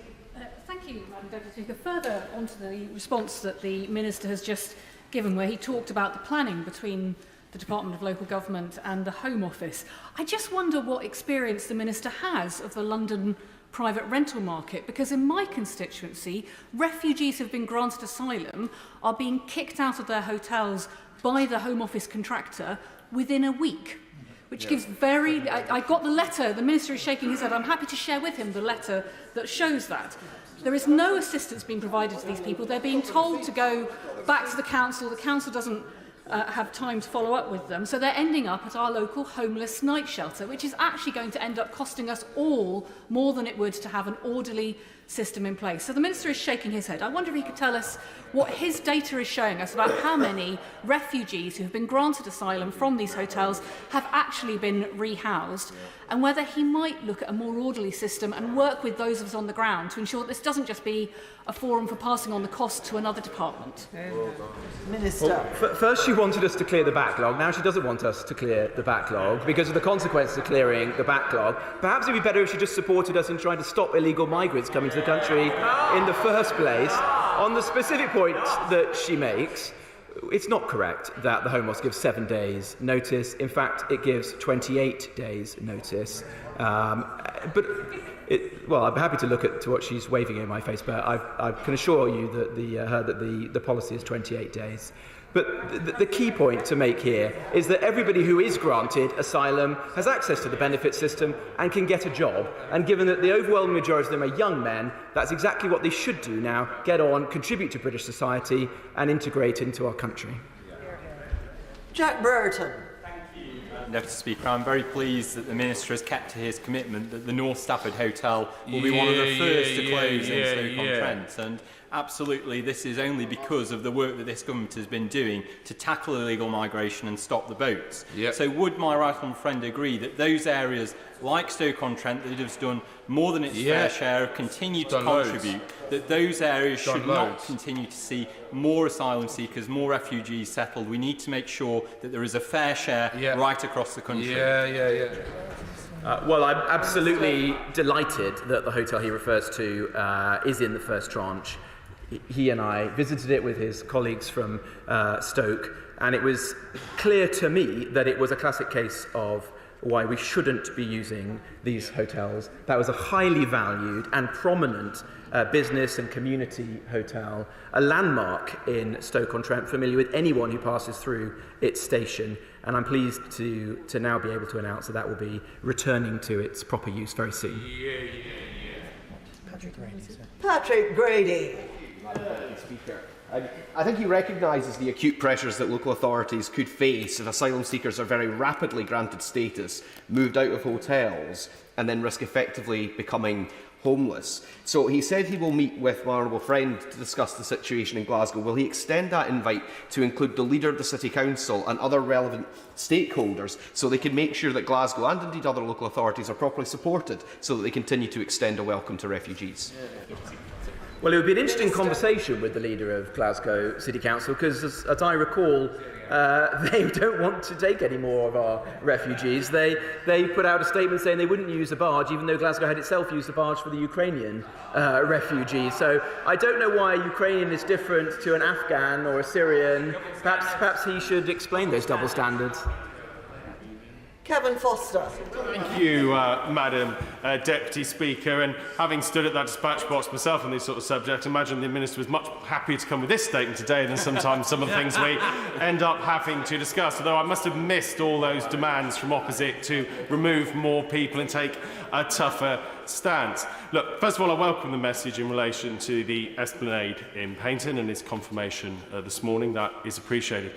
Can you reassure me, looking forward, that we are going to pursue things like Greek-style accommodation centres and ensuring that there is an adequate supply of dispersed accommodation fairly distributed across the United Kingdom, including the 31 out of 32 areas in Scotland that used to refuse to have it, to make sure we don't have to resort to hotels again in future? My honourable friend is absolutely right. We do need to have a fair and equitable system, and that's why he created contributed to the creation of the national dispersal model, which we're continuing to pursue. We have now created the first large sites. We have stood up our site at Wethersfield in Essex, and we're proceeding to stand up the site in Lincolnshire and the barge in Portland as well. And why are we doing that? It's because we don't want the UK to be considered a soft touch. It's not right that somebody who might have been sleeping in a camp in France comes across in a small boat and finds himself in the Holiday Inn in Oxford. That makes the UK into a laughingstock. We had to change that. That is why we've put in place those larger sites. They're more appropriate, they save money for the taxpayer, and they send a signal about the strength and resolve of the UK to tackle this issue. Alex Cunningham. Deputy Speaker, the Minister is very selective with his dodgy statistics, but what I'd like to know, what I would like to know, is he still planning to site an accommodation barge on Teesside? Minister.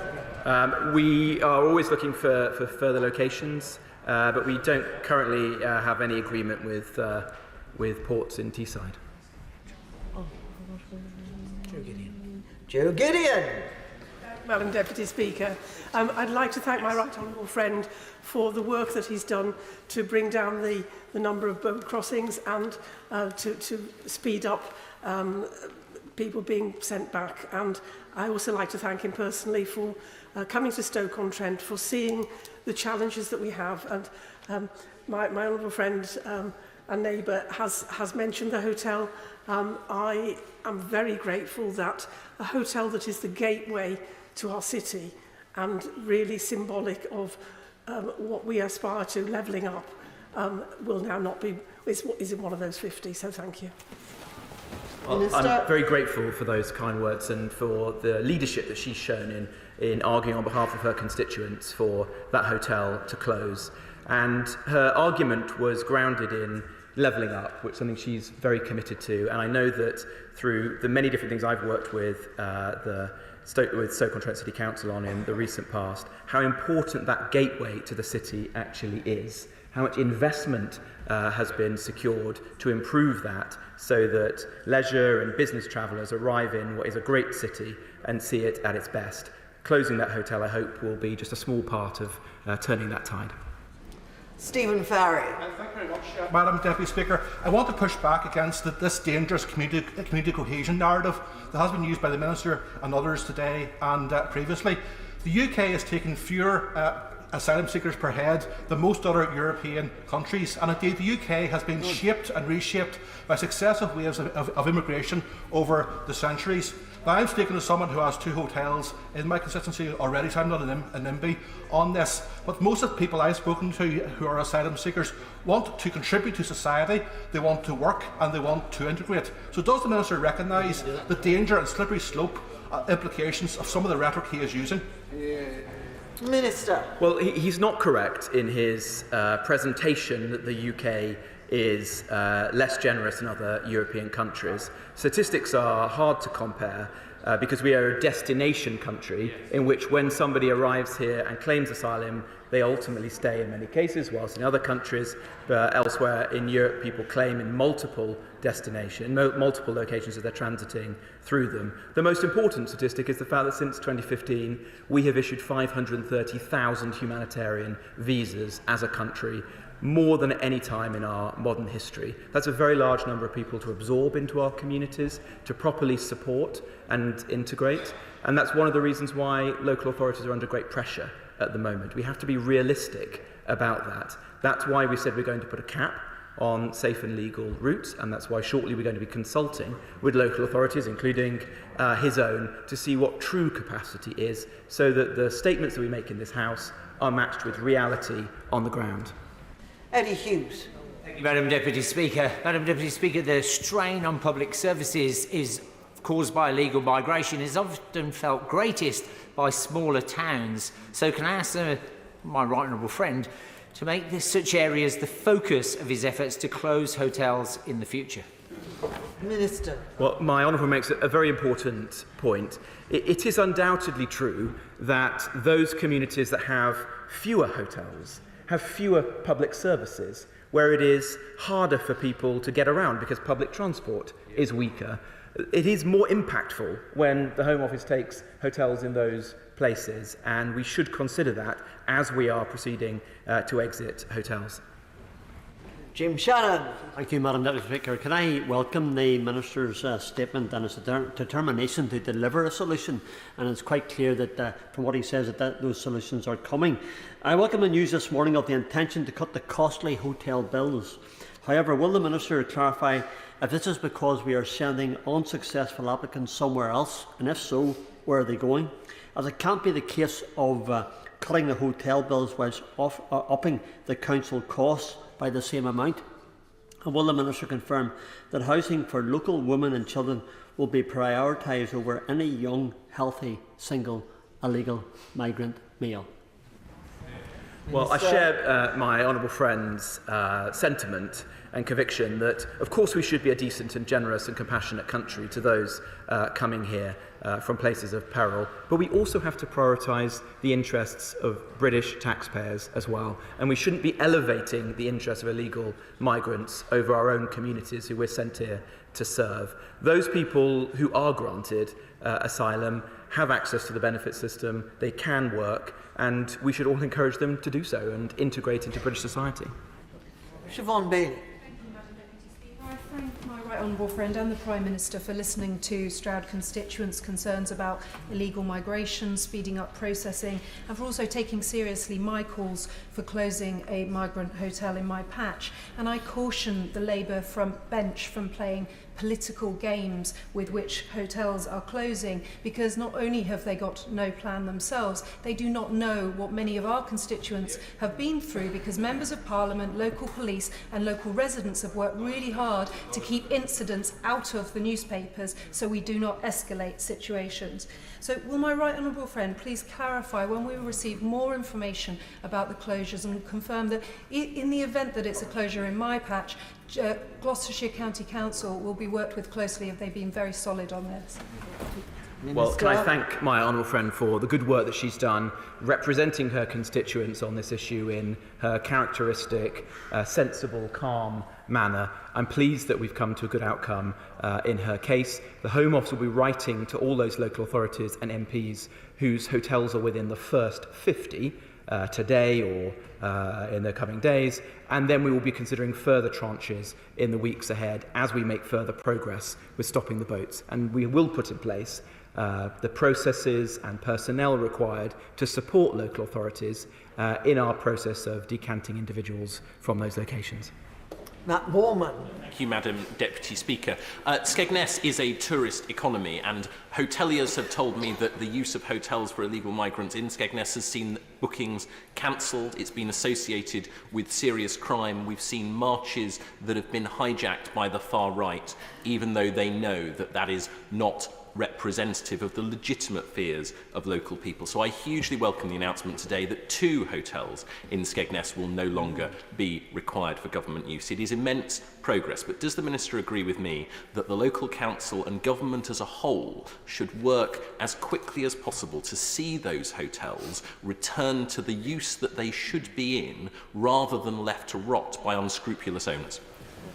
Well, I'm very pleased that some of the hotels in his constituency are now going to be closed. He has seen just how challenging illegal migration can be, not least in the protests that have been seen in his town and the strain that it's put on community cohesion. That's why we have to stop the boats. That's why we have to reduce the number of people coming over in this manner.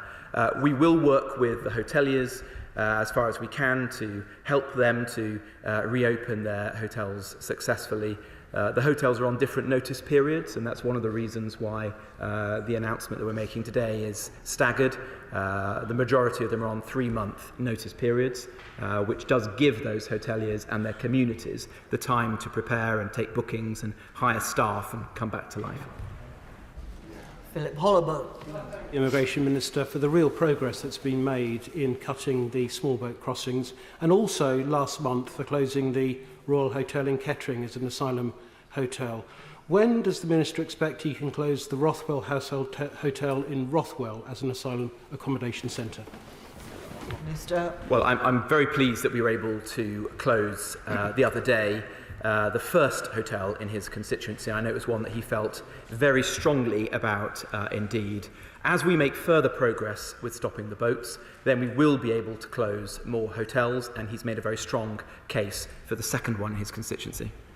Thank you, Madam Speaker. I congratulate my right honourable friend on the progress that he's making.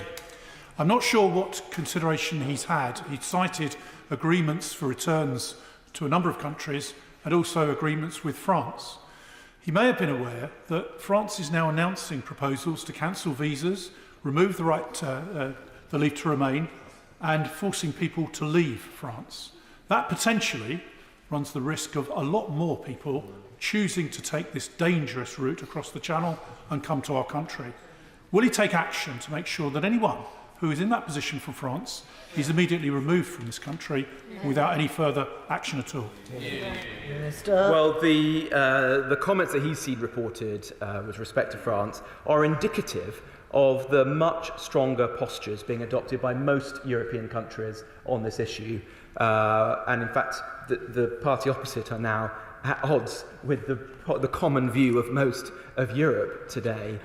Most European countries sense the extreme importance of this situation and are taking more robust action. That's generally to the UK's benefit, as we are a destination country after people have passed through many others, but we want to continue to work productively with France. We have seen in recent months good work by the French, particularly the gendarmerie and the préfets in northern France, who have been extremely helpful to us. For example, as I said in my opening remarks, putting up barriers on canals and estuaries, which have made it much more difficult for small boats to leave.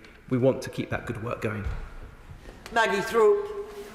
Speaker, and in welcoming today's statement, will my right honourable friend deliver on the commitment he made to me at the dispatch box on the 5th of September and confirm that the 2 hotels on Bostock Lane in San Diego are at the top of his priority list for closure? If he can't give me that good news, why not?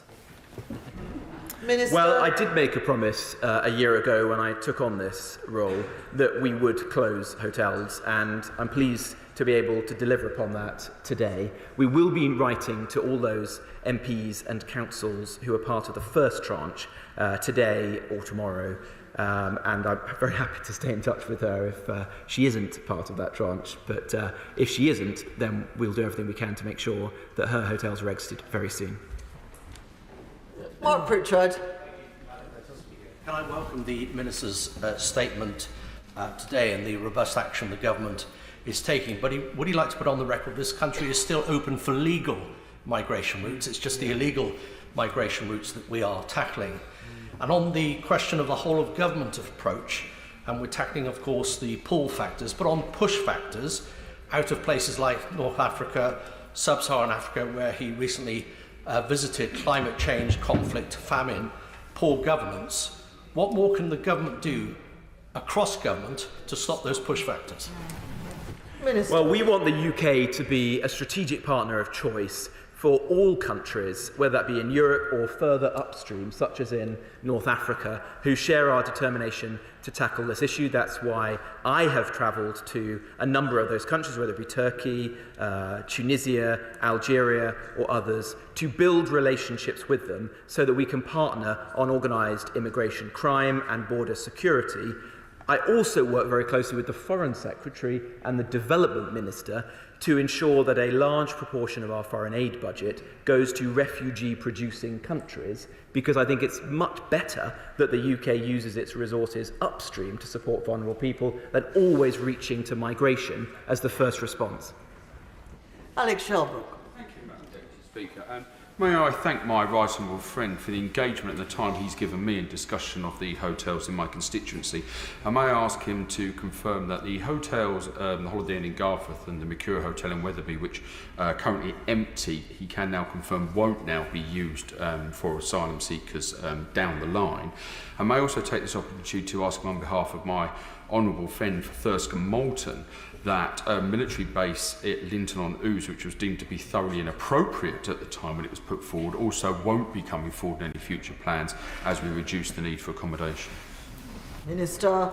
Well, we don't have a plan to make use of the site at Linton on Ouse that was previously considered. With respect to his constituency, as I said in answer to an earlier question, we will be writing out to members of Parliament and councils today. And if he isn't fortunate enough to be in that first tranche, then there will be further tranches to come. We want to exit the hotels in their entirety. That does require us to keep making good progress with stopping the boats. Jill Mortimer. Deputy Speaker, I also would like to welcome everything I've heard my right honourable friend saying today. But on Saturday, we witnessed the most appalling scenes of law breaking on the streets of our capital. Can the Minister reassure me that anyone found to have been breaking our laws and inciting racial hatred and violence in this country, who is here as an asylum seeker or on a visa, including students, will have that status revoked and will be removed? Minister. Well, I've been very clear that people who spread hate and division in our country have no right to be here. And so those individuals who are foreign nationals, who have a visa, which is a privilege, not an entitlement, and conduct themselves in that manner, fall below the standards we expect in our country, will find that visa revoked and they will be expelled. We've already begun that process in a small number of cases, and I've written to all Chief Constables across England and Wales, inviting them to bring to our attention at the Home Office any examples that we should consider. David Simmons. Thank you, Madam Deputy Speaker. Last week I was in northern France and saw very large numbers of people visible in public spaces who were waiting to try and put their lives at risk to make the journey across the Channel to the UK. So does my right honourable friend agree with me that the work that's been done with the French authorities has been a very important part of reducing the numbers crossing the Channel? And will he commit to doing further work to develop what's happening, particularly in the area around Dunkirk, to prevent people moving away from the beaches and seeking to evade detection by the authorities in the Channel and use the network of canals to put asylum seekers in small boats across the Channel? Minister. Well, I would like to put on record the government's thanks to the French authorities for the work they've done over the course of this year. Of course, there is more to be done, and we are always encouraging our French friends to go further. However, they have put in place a number of significant steps, including the infrastructure that he describes, which is making it hard for so-called taxi boats to go through the canals and estuaries and out into the English Channel. And we're also working with Belgium, which is another important partner through which a number of migrants and engines and boats pass. And the Prime Minister announced recently in Grenada a new partnership with the government of Belgium to deepen our ties in that regard. Greg Smith. Thank you, Madam Deputy Speaker. I very much welcome my right honourable friend's statement, particularly the news that whilst there's a long way to go to completely stop the boats at the significant reduction that he has reported.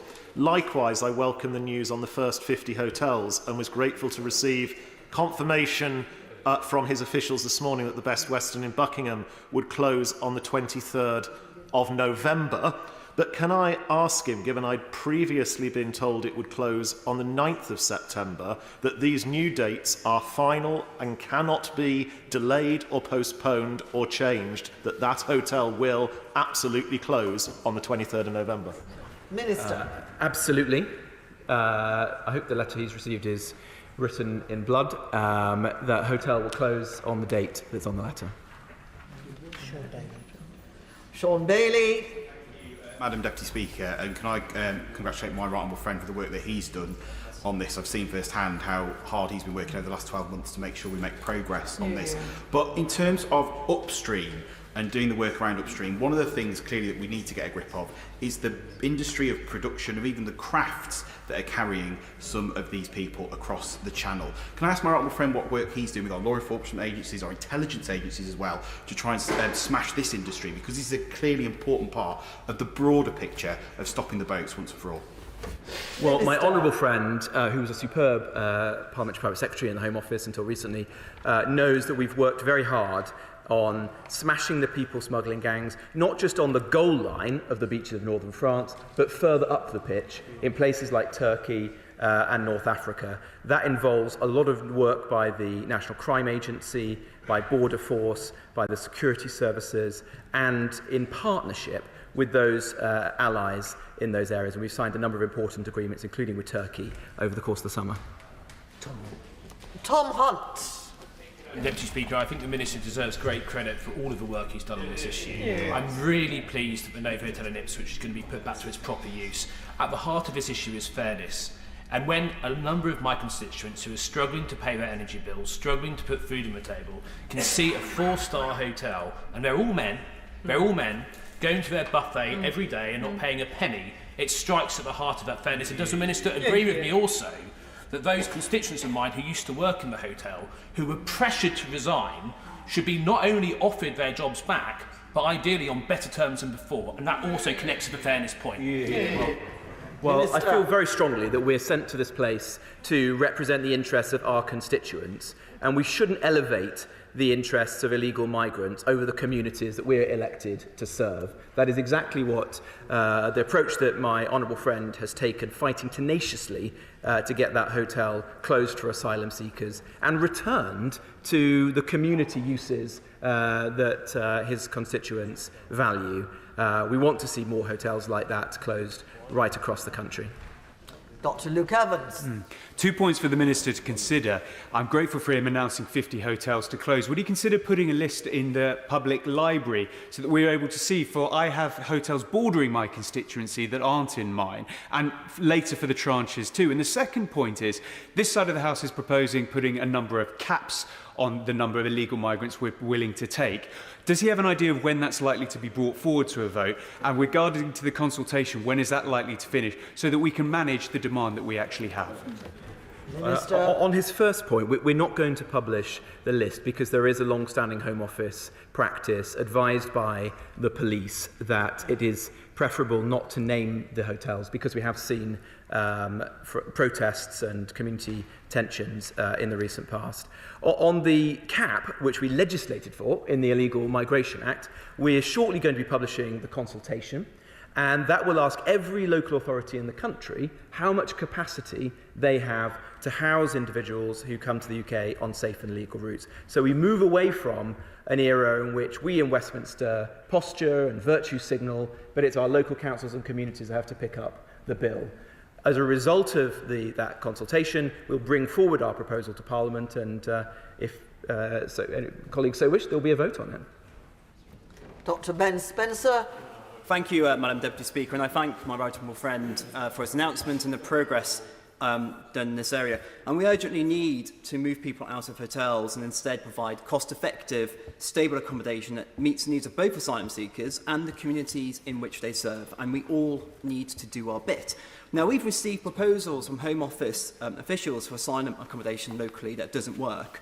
Home Office officials have been very helpful, but would he agree to meet with me and Runnymede Council Leader Tom Gracie to discuss alternative proposals to do our bit?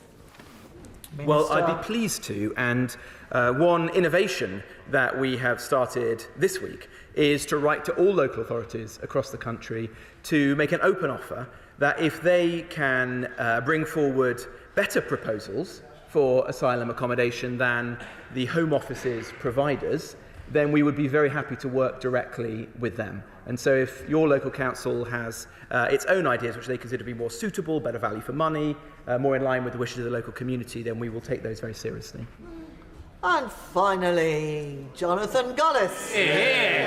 Thank you, Madam Deputy Speaker. May I congratulate and thank my right honourable friend for hearing the many thousands of voices across Stoke-on-Trent North, Kidsgrove and Torque who signed my petition to end Serco's abuse of Stoke-on-Trent and get one of the two hotels closed. This is in stark contrast to Stoke-on-Trent Labour, who allowed us to become a dumping ground after they signed us up to the Asylum Voluntary Dispersal Scheme, led now by a leader of the opposition who wants to surrender our borders to Brussels and make sure they move it to the Mediterranean, and a shadow immigration minister who let the mast slip at Labour Party conference by basically claiming anyone is xenophobic who wants to control their borders, and just moaned from that dispatch box that Stoke-on-Trent was having one of their hotels shut. Can the Minister tell me now when the other hotel in Stoke-on-Trent will face closure as soon as possible, because Stoke-on-Trent has done its fair share already? Minister. Well, no one in this place has fought harder to exit the use of asylum hotels than my honourable friend and his colleagues in Stoke-on-Trent, and that is why it's so important that we have delivered on our promise to do so.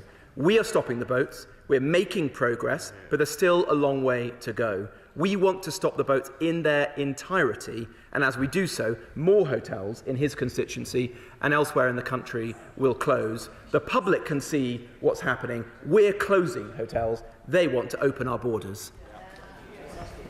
Thank you. That is a point of order about this statement. It is indeed.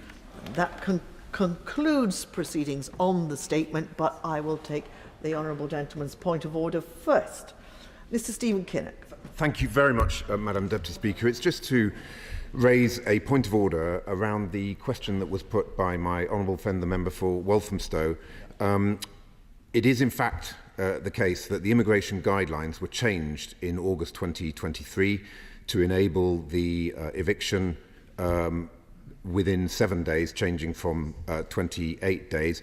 and my honourable friend has got the letter from Clear Springs to the person that she's representing, which confirms a 7-day deadline for that to take place. So I just wondered whether the Minister might want to just correct the record based on the exchange he had with my honourable friend earlier. Well, I thank the honourable gentleman for his point of order, and as a rule, it is not correct to continue a statement and have additional questions, but if the honourable gentleman appears to be raising a genuinely new question arising from the other question, and if the Minister would care to answer it, then I will allow him so to do.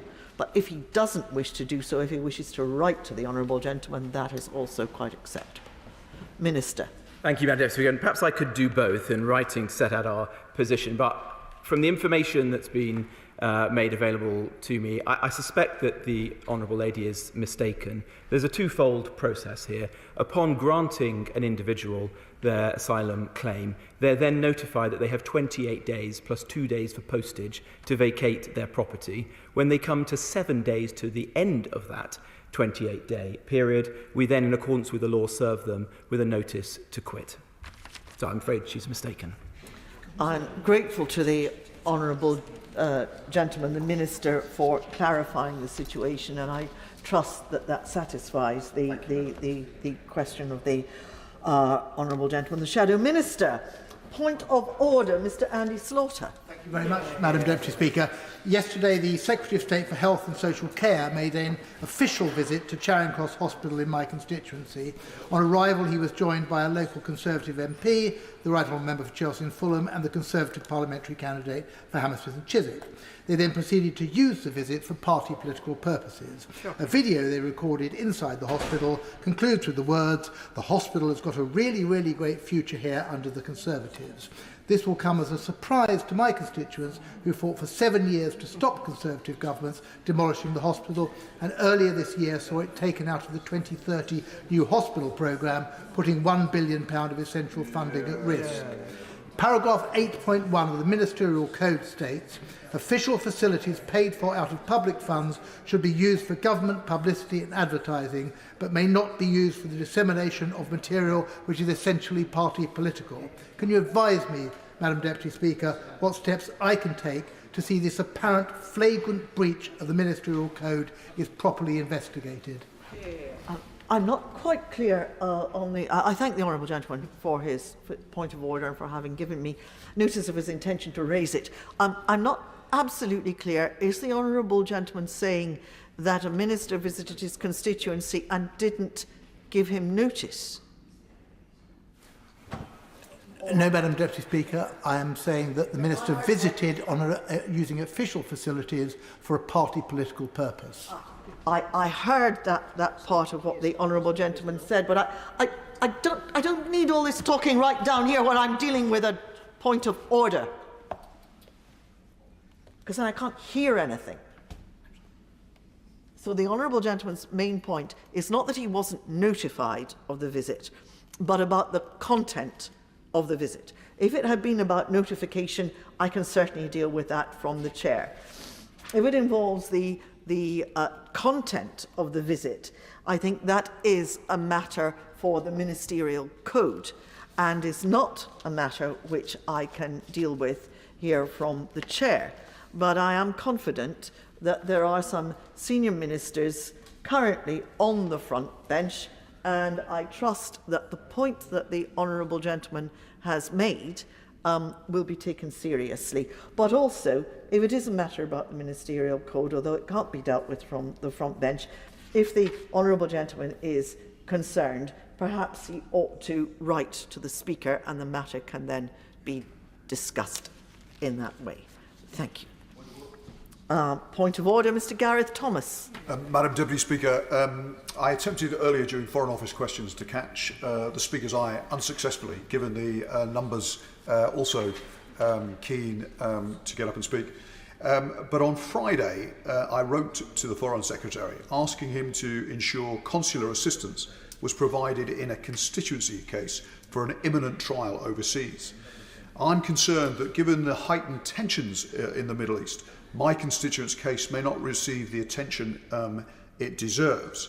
He has a wife and a young child, and other family members too, who are understandably very concerned about his situation.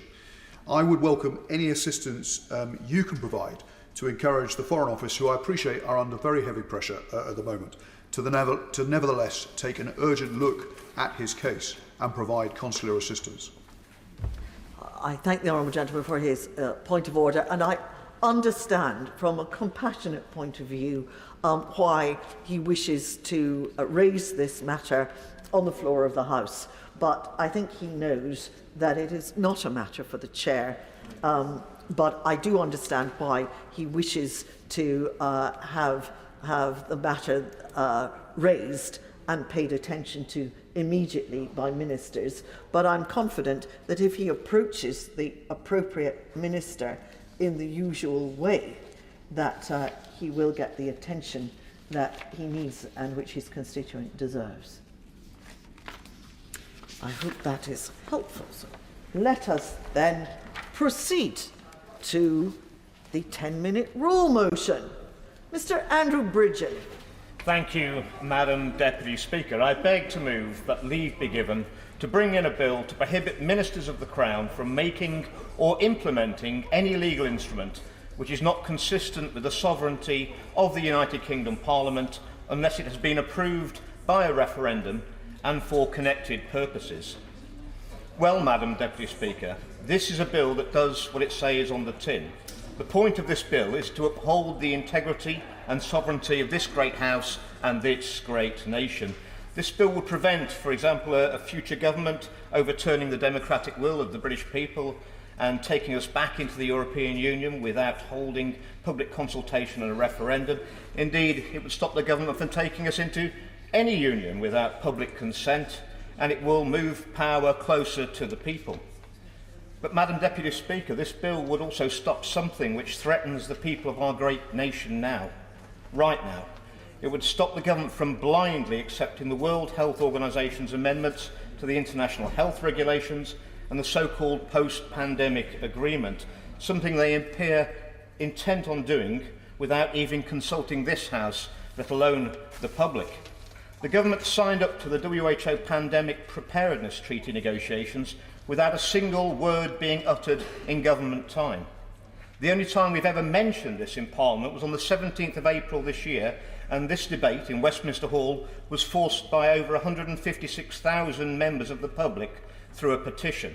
A further petition to reject the amendments to the IHR has closed, reaching over 116,000 signatures, but no time yet has been allocated for the debate.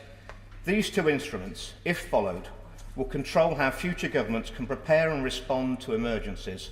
And, Madam Deputy Speaker, in my view, it would amount to making this House redundant. This treaty and the amendments to the IHR, if allowed to progress, will fundamentally change the relationship between citizen and state, moving away from a parliamentary democracy that's been the envy of the world for centuries to an autocratic dictatorship led by an unelected, unaccountable Director General of the WHO. The same organisation that's been accused of undue Chinese influence, as well as severely mismanaging and covering up the spread and origin of COVID-19. The same organisation which is mostly funded by commercial and private interests and has diplomatic immunity for its employees and their families. What could possibly go wrong, Madam Deputy Speaker?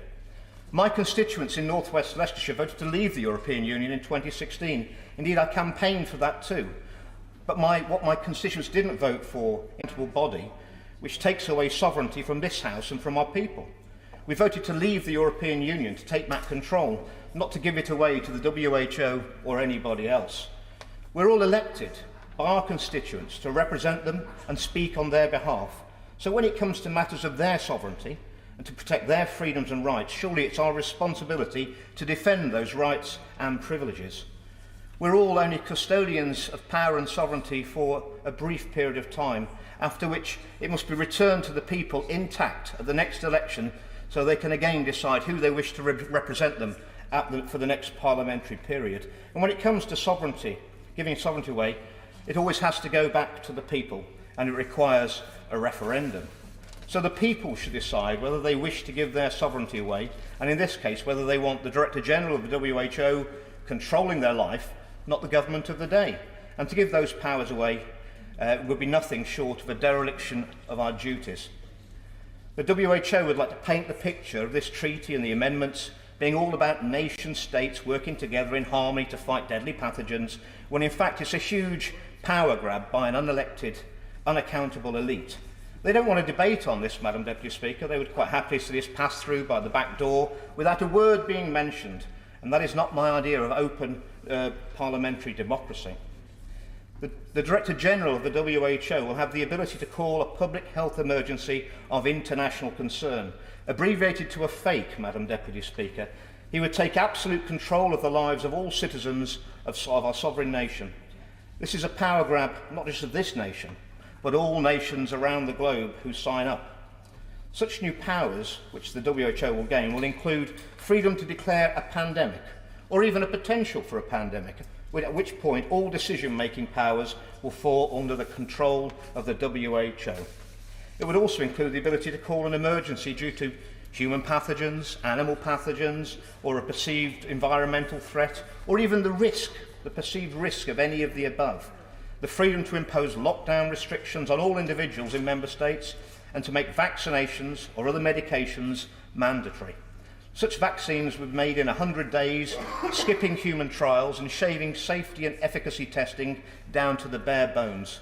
Furthermore, it would cede power for the right to specify the use of certain medications in medical emergencies and ban others, to decide the health care for every person, with local doctors being forced to follow WHO edicts. The obligation to carry a global health passport would be given over to these unelected bureaucrats in Geneva.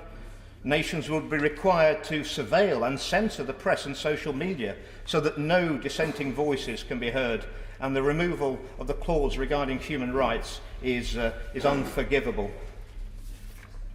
The recommendations which the WHO issued during the COVID-19 pandemic were exactly that, recommendations. They were advisory, and up to the sovereign governments and sovereign parliaments to implement them or ignore them, as Sweden bravely and successfully chose to ignore them. This treaty would make the WHO's recommendations mandatory, without a debate in this House, or indeed any other elected chamber of nations which signs up to these flawed agreements. As George Santanea said, those who fail to learn the lessons of history are doomed to repeat them. I have some severe worries that the lessons of the last pandemic have not been learned by the WHO itself, as they will not even have a review of their recommendations during the last pandemic. So sure are they that their advice was absolutely perfect, when in fact we know from independently conducted reviews it was actually a litany of disasters, lockdowns, mandatory experimental vaccines and masks, all of which caused our population and economy huge harm. We're in danger of giving this organisation even more powers to overreach itself and repeat those catastrophic mistakes. Madam Deputy Speaker, do we really want a repeat of the measures recommended by the WHO, who resulted in $400 billion on the national debt, which has caused ravaging inflation, not to mention the huge NHS waiting lists, 1 million young people in need of mental health support, and the damage to our children's education and development? So that begs the question, why on earth would anyone would be willing to give away our sovereignty without consulting this House or the people? That is something which I'm not content with, and I suspect many colleagues here today would share my concerns.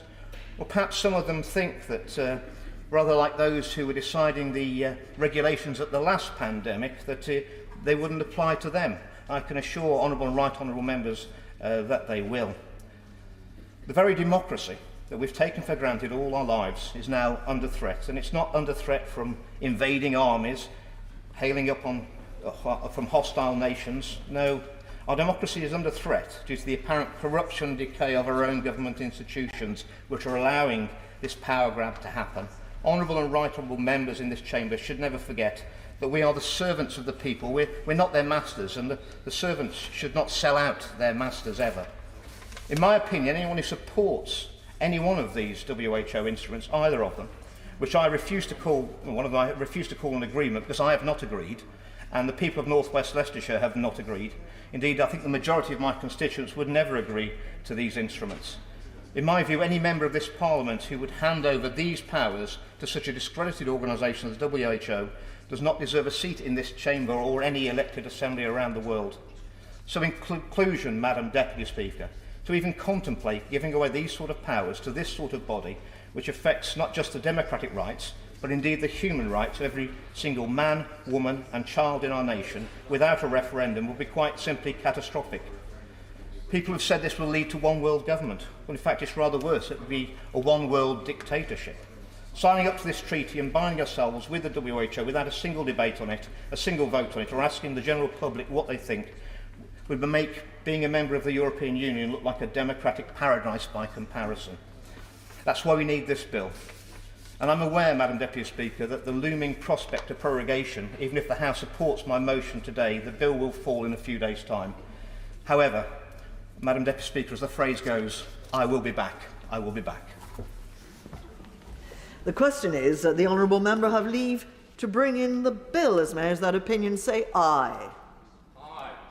Of the contrary, no. I think the ayes have it. The ayes have it. Who will prepare and bring in the bill?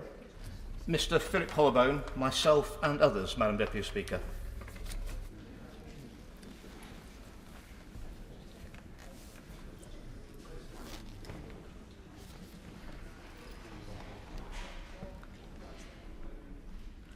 Andrew Bridgen.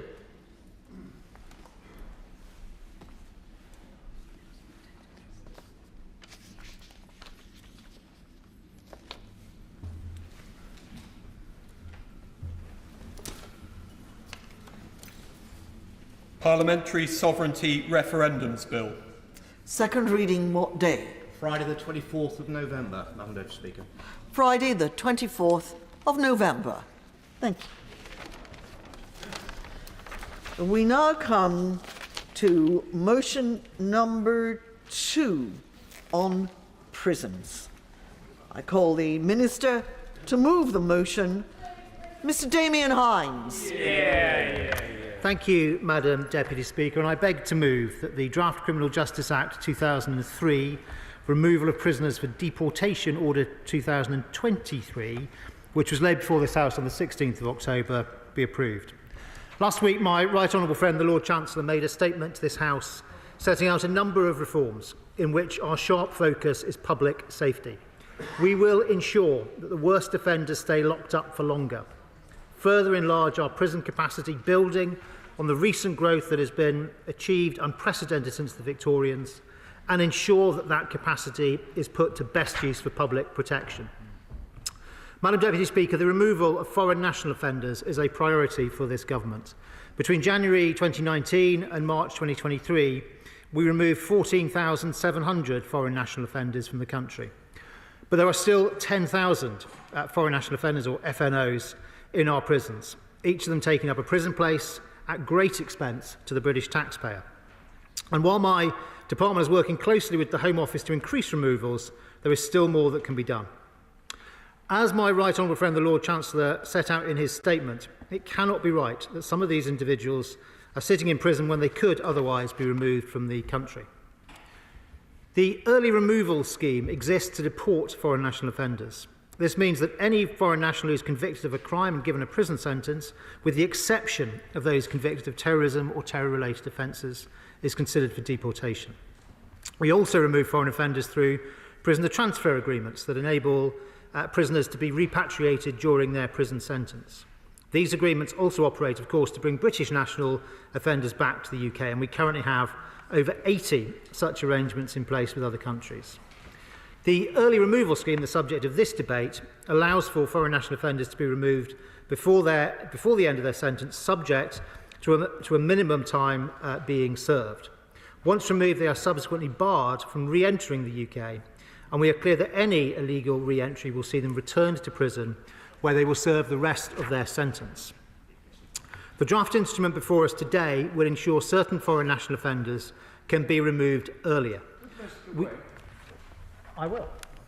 Thank you, Madam Deputy Speaker. Can I ask my friend the Minister just to clarify on that last point? So someone that is removed, perhaps at the end of his sentence, or her sentence, cannot come back once they are free. They've served their time here. they've served their time, and therefore, in principle, they have paid the price for their crime. But they go back to their country and say they want to come back. They're not allowed to come back then. Madam Deputy Speaker, my honourable friend is quite correct that when deported in this way, you are not allowed to return. And were there time remaining on the sentence, as I outlined, that time would be servable if you did come back illegally. And Madam Deputy Speaker, the instrument today, as I mentioned, will ensure certain foreign national offenders can be removed earlier. We seek to extend the removal window on the early removal scheme from 12 months to 18 months, meaning we'd be able to deport an eligible foreign national offender up to 6 months earlier, still subject, of course, to the minimum required proportion of time having been served. And this builds on changes we introduced last year in the Nationality and Borders Act, which extended the maximum from 9 to 12 months.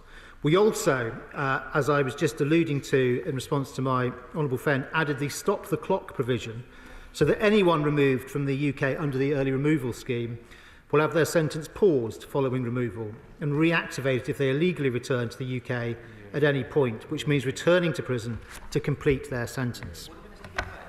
Of course. I thank the Minister for giving way. Does he agree with me that it's unsustainable that foreign national offenders in our prisons are costing the taxpayer £500 million a year? By the actions that he's taken, does he agree with me that that will ensure that there are savings in the system so that prisons can work more efficiently? Well, my honourable friend is, of course, exactly right about the very significant costs involved here. It is expensive keeping somebody in custody, an average of £47,000 a year, and we want to make sure the British taxpayer is not paying unnecessarily for people who do not need to be here and can be removed to their home country and not be allowed to return.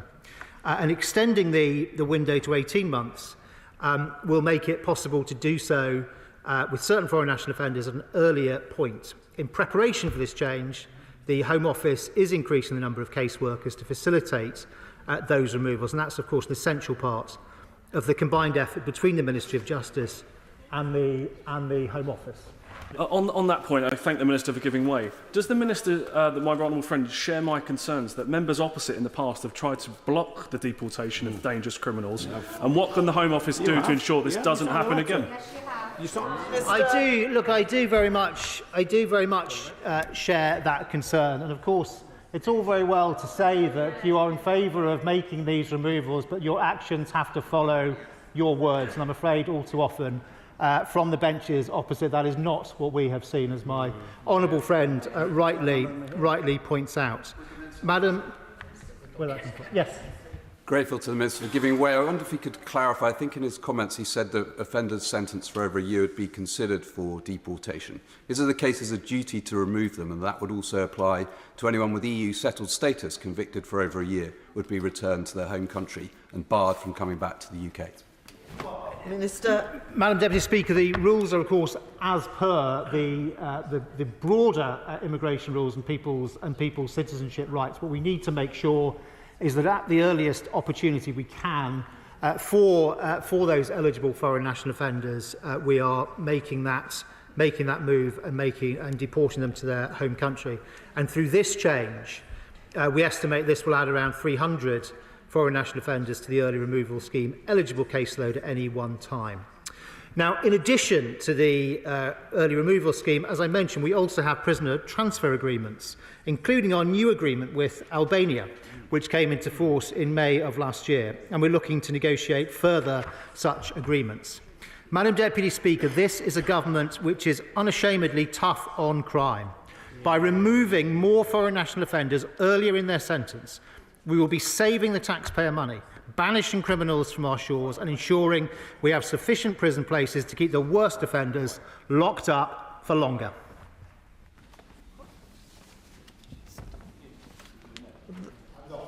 The question is, as on the order paper.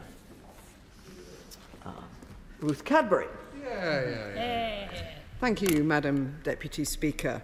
I'd like to thank the Minister for his speech and for a valiant attempt to defend 13 years of failure, not just within our prisons, but across the wider criminal justice system. As the opposition, we will be supporting this order, the change to the timing of release for foreign national offenders, because the government has got themselves into a mess, and it's once again the job of the opposition to help the government get out of this mess. We will be supporting this change because we are a responsible party and because we know that the crisis in our prisons needs to be addressed.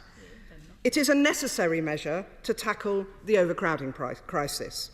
Yet I want to make clear today that this is a half-baked measure, cooked up in a panic in the department. A change that's not been consulted on nor planned. A change that comes as part of a quick rush to address the overcrowding crisis in our prison estate, a crisis that has been long coming, but I'll get on to that later.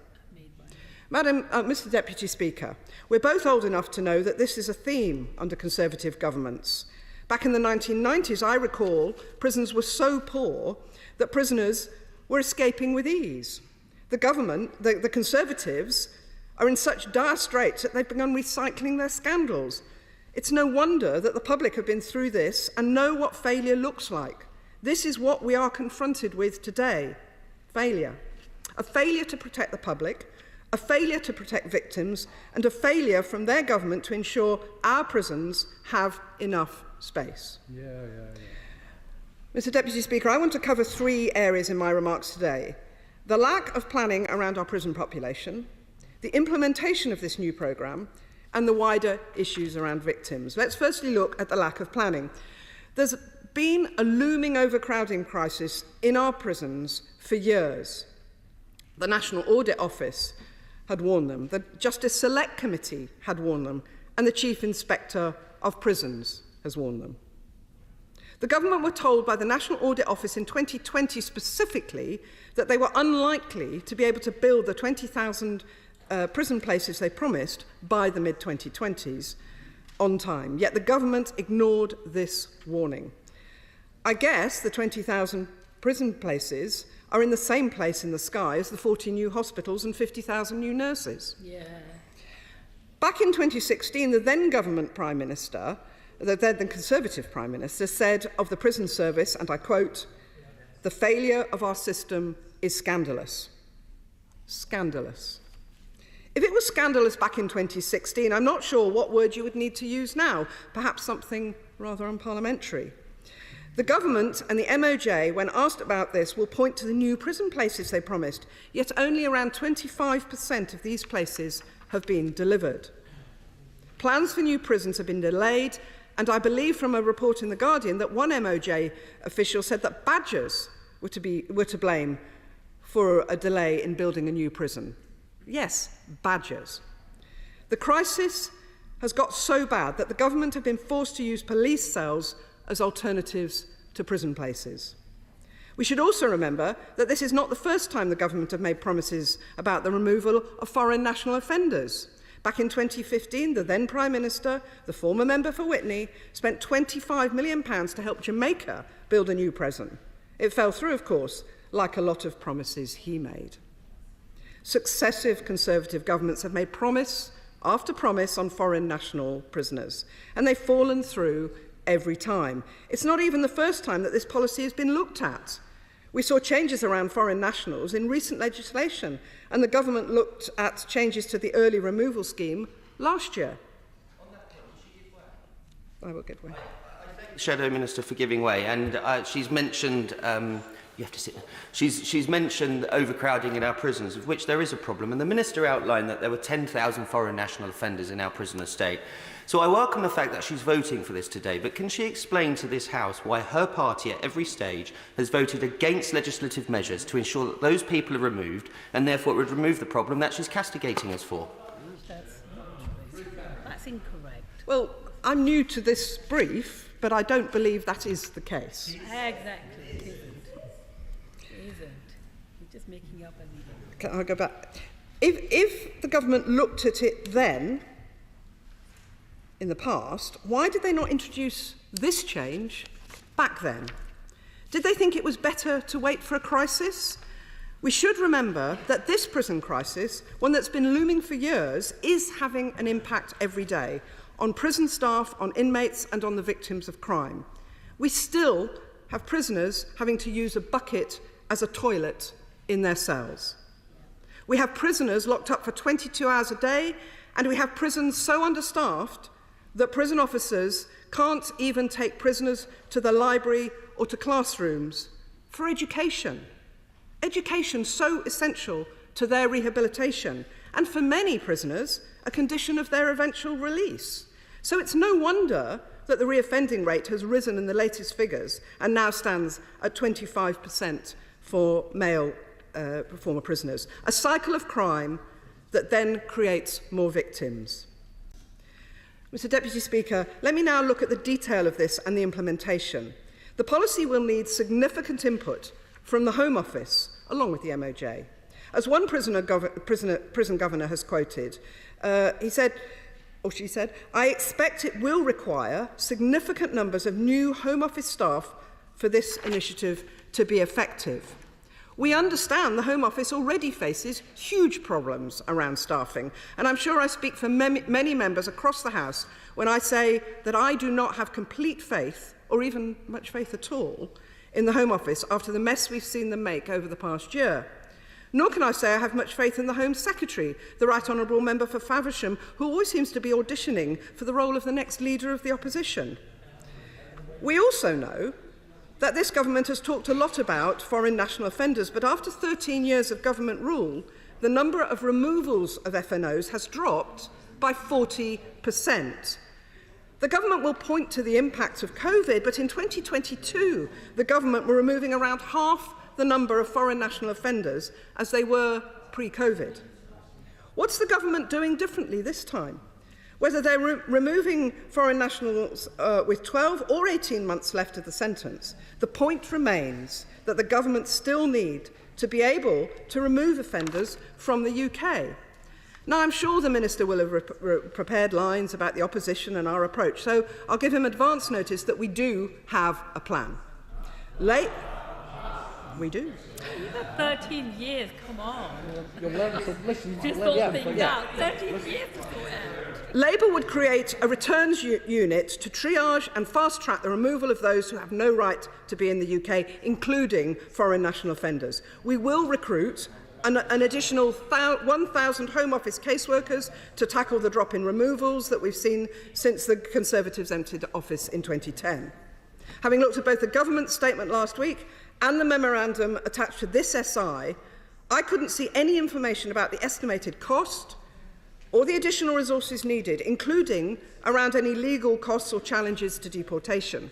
The government need to set out exactly how many more caseworkers are needed and how much this plan will cost the taxpayer. We know that the prisons crisis is already costing taxpayers, such as over 20 million spent using police cells for prisoners, and I expect that number is going to rise.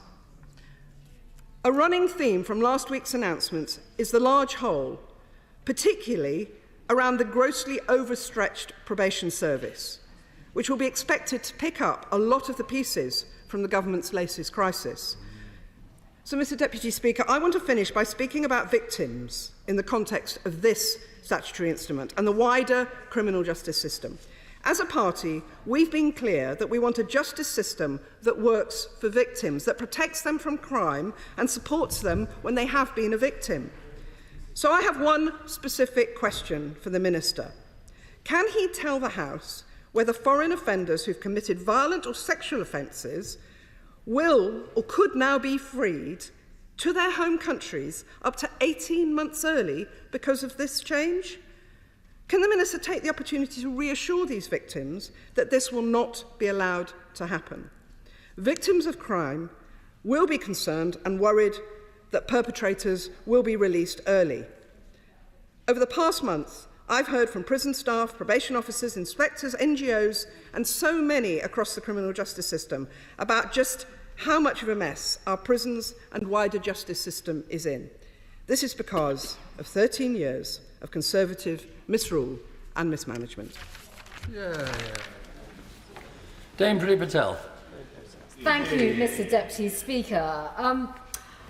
Last week, my right honourable friend, the Secretary of State, the Lord Chancellor, announced a package of measures to address offender management, and I thanked him for his contribution and the proposals that he outlined.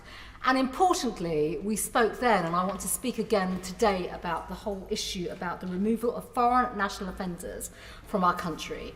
It is absolutely right that the government does everything it possibly can to remove them, because foreign national offenders are living in the UK, often under visas, and often they use our laws to actually keep them here when they actually have no rights to remain in this country.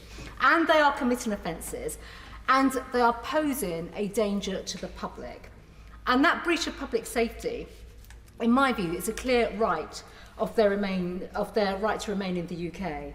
There is already a high bar for an offender to be convicted and given a custodial sentence at a threshold that qualifies them for deportation. And certainly during my 3 years as Home Secretary, we did, in fact, the front bench has already referred to this, we deported around 12,000 foreign national offenders. That was despite the pandemic, Mr Deputy Speaker, and the travel restrictions at the time. And for each FNO deported, our streets and communities become that little bit safer, and that is something we should all be focused on. Those who remain in this country can, and they still pose a risk to safety.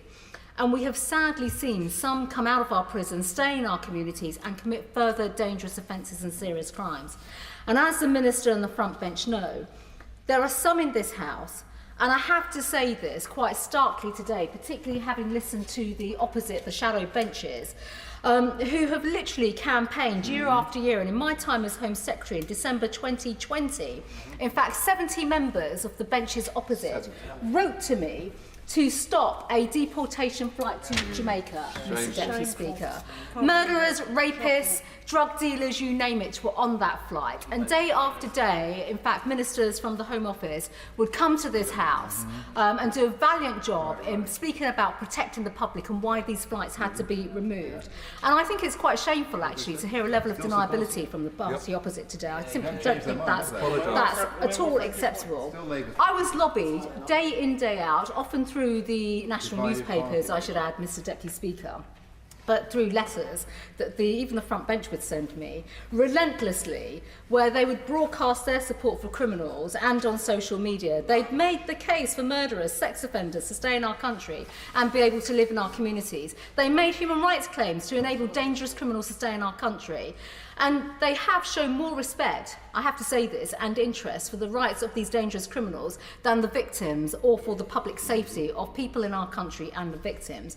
And that is why, Mr Deputy Speaker, I say this also as a former Home Secretary, that party opposite can never be trusted on law and order issues or on offender management. And I also think their previous track record speaks volumes on this too.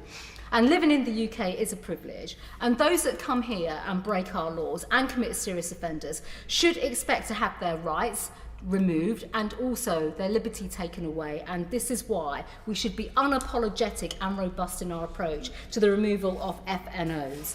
Now, coming to some of the measures that enable some of the measures in this SI that will enable FNOs to be deported directly from prison sooner, at 18 months rather than 12 months. It is vital that offenders are removed from our country, and of course everyone wants to see this happen, the public in particular, and their victims in particular do. And again, I'm afraid, Mr Deputy Speaker, I have spent time in my previous time in government with the victims of some of the most appalling crimes committed to them by FNOs, and they are absolutely, their lives are shattered when they see these individuals not being removed from our country, and in fact then left to be released and then rebuild their lives in our country at the cost of the taxpayer, which is just wrong. So I would like to ask my right honourable friend, the Minister, a series of questions around the practicalities of how this scheme will work, as the change is a significant one and it does have an impact on the punitive and deterrent element of sentencing. And so I'd be welcome if he would give me the details of the consideration that they will give, in particular, to the impact on a victim of the early removal scheme and the earlier 18-month release measure that this brings in.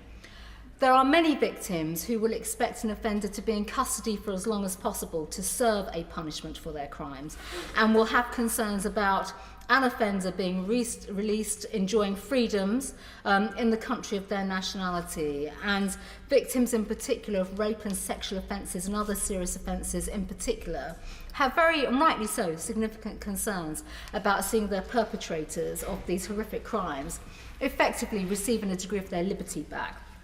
I have a constituent who was a victim of such a crime, and prior to this measure coming in under the current 12-month arrangement, she was concerned that that person who caused her just the most appalling harm could be at liberty, even though no longer in this country. And she made representations to me that the offender should not be allowed to be released early.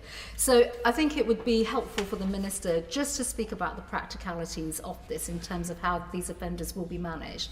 Secondly, I'd welcome from the Minister details on the communications that victims will receive. The Victims Bill, as we know, is going through this House at the moment, and it is something that many of us across this House have campaigned for, in my case, for almost a decade now.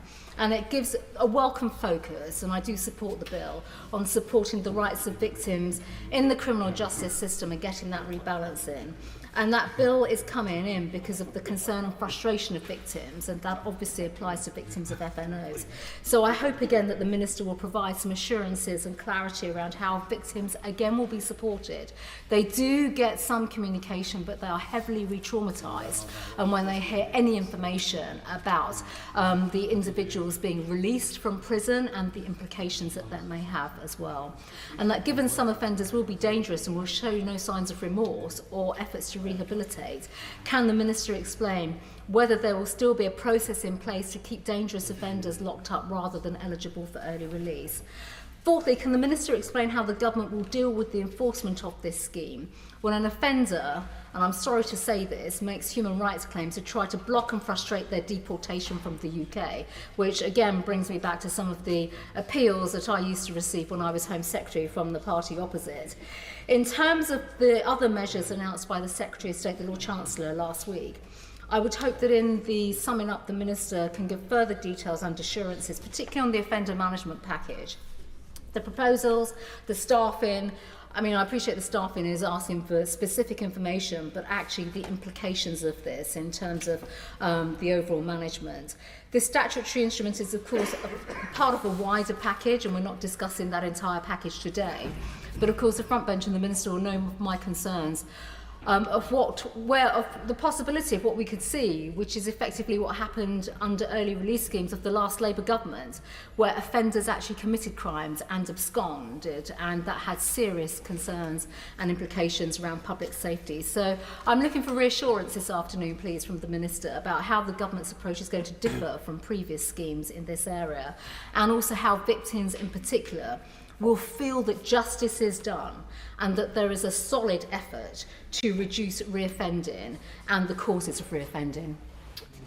Sir Robert Sims. Could I firstly congratulate the government on bringing forward this order. The programme which the Lord Chancellor set out is a proportionate and sensible one for managing the prison population. We know there's a big backlog because of COVID and delays in court, but 10,000 foreign nationals in our prison is actually a very expensive, and it seems the logical place to start to make places for others. I've heard some people speak about a crisis of record numbers in prison, but actually we've been elected to put record numbers into prison, so most of my constituents will be rather pleased. But we do need to build more prisons, which we are. We know the planning system is sometimes painfully slow, and we do, I think, need to manage what we've got. And those foreign prisoners seems to be the sensible area to clear out places so we can send more people to prison. I think what we have is a very sensible thing. I think that if we work through the number of measures which were announced by the Lord Chancellor, and with some of the reassurance which the Honourable Member for Whittam has asked for, and I think the people on this benches will be very pleased indeed. Sir Robert Neal. Thank you, Mr Deputy Speaker. May I say to my honourable friend that this is a perfectly sensible measure. I support it, and I hope the whole of the House will. It's a modest measure. It is not going to make a vast difference, but it is worthwhile, and it is part of an overall package which the Justice Secretary announced, which is a very sensible one. We have to be honest, though, and say that the pressure in our prisons is the result of decades of underfunding, something which all parties have a responsibility for. It's not a question of blaming one government or another. There's been a long period of this. We also have to level with the British public that whenever in this House we demand longer and longer prison sentences or lock more people up, that comes at a cost to the public purse. And we have to be upfront with the public that locking someone up in prison sometimes is necessary for public protection, but is also exceedingly expensive, about £47,000 or so per annum. It seems to me that what we need, as well as this discrete measure and the other measures which are part of the package announced last week, we need to be thinking seriously about who should be in prison. Prison ought to be for those who are a threat, those who are dangerous, but there's also, as anyone who's dealt with the system, as some of us have for most of our working lives will know, there are many people in prison who are there because of inadequacy, because of failures further down the track, earlier on, failures in education, failures in mental health, failures in parenting, failures in social services, failures in a raft of other areas around addiction and so on. They're there because their lives are in a mess, they have done wrong, they've committed crimes, they certainly need a degree of punishment, but lengthy periods of prison are not the answer there. That's a very expensive way of dealing with it. What we have to do is use prison sensibly and, in effect, be honest about the fact that there is a degree of rationing that's required. This is a sensible approach. I think the Minister will confirm this does not, in fact, alter the requirement that they should have served at least half of their custodial sentence prior to release. So the pre-release custodial period, the punitive bit, is not actually changed by this. It's once you've gone past that, you can bring forward a date from 12 months to 18 months. That's a modest and sensible thing. But we need, I think, to have a serious debate beyond that at a later time in this House as to what is the right way forward to make use of an expensive, necessary and valuable, but certainly very pricey institution. Thank you very much, Mr Deputy Speaker. Can I just first remind honourable members of my declared interest that my brother is the chair of the Prison Reform Trust. I think this is a sensible step forward in a number of measures that have been taken to try and alleviate the pressure on our prison system, not least through the large numbers, disproportionate numbers, one could argue, of foreign nationals that are still in custody in England and Wales. And so I support today's statutory instrument. But I would ask my right honourable friend, the Minister, to look at some of the existing agreements that are in place for prisoner transfer, to see whether this is going to have an additional, hopefully positive effect in trying to improve some of those statistics. We met the Justice Select Committee with the Albanian Minister last week, who was very receptive to the arrangement that has been put in place, which is a compulsory arrangement between our country and his. And it seems to me that there is scope to go further with some of these new measures that we're taking. But could he also, finally, Mr Deputy Speaker, confirm that the numbers that we are seeking to remove through these measures, how many of those will be women and how many of those will be people in youth custody? I think it's helpful just to get those numbers as part of the overall package so we can understand what support may be needed and additional resources to make sure that that happens in the appropriate way. I was under the impression that the honourable gentleman was giving way, but I'm wrong. Mr Deputy Speaker. Thank you for clarifying that. Minister. Thank you. Thank you, Mr Deputy Speaker, and I'm very grateful for all the contributions to this SI debate this afternoon from the Honourable Lady from Brentford and Isleworth, my right honourable friend, former Home Secretary, from Witham, our honourable friend from Poole, my right honourable friend from Bromley, and Chislehurst, and my right honourable friend just now. The chair of the Select Committee rightly spoke of the need to combine punishment and rehabilitation. Ultimately, what this system is for is public safety, and both of those sides are incredibly important, and he rightly said that we need to use the system sensibly. He asked me specifically to confirm that this measure does not alter the minimum proportion, the minimum 50% of time in custody, and he is absolutely correct in that. On the Albania point, it is absolutely right that we need to make all of our prisoner transfer agreements work as effectively as possible. Actually, with Albania, we have a particularly good partnership. It's a very innovative transfer agreement, and I'm sure there's further we can go. And I will write to him, if I may, about the other question you mentioned, specifically about women, a little soon. My right honourable friend from Whittam quite rightly raised questions about victims, victims must always be at the heart of what we do. And I can confirm to her that the Victims Contact Scheme applies in these cases, of course. I can also reconfirm again that the minimum proportion of time in custody applies. And of course, that proportion of time is longer also it's not just the sentence itself is longer, but the proportion that is served will be longer. And I think it's also important that we see this in the context of longer sentences. So the average sentence in custody is considerably longer now than it was in 2010. And critically, the move for some of the worst offences from the automatic halfway release point to 2/3 interacts, of course, with this measure to mean that very many people would be spending longer than they would otherwise. Overall, there is, of course, discretion not to remove, and that is exercised in certain cases.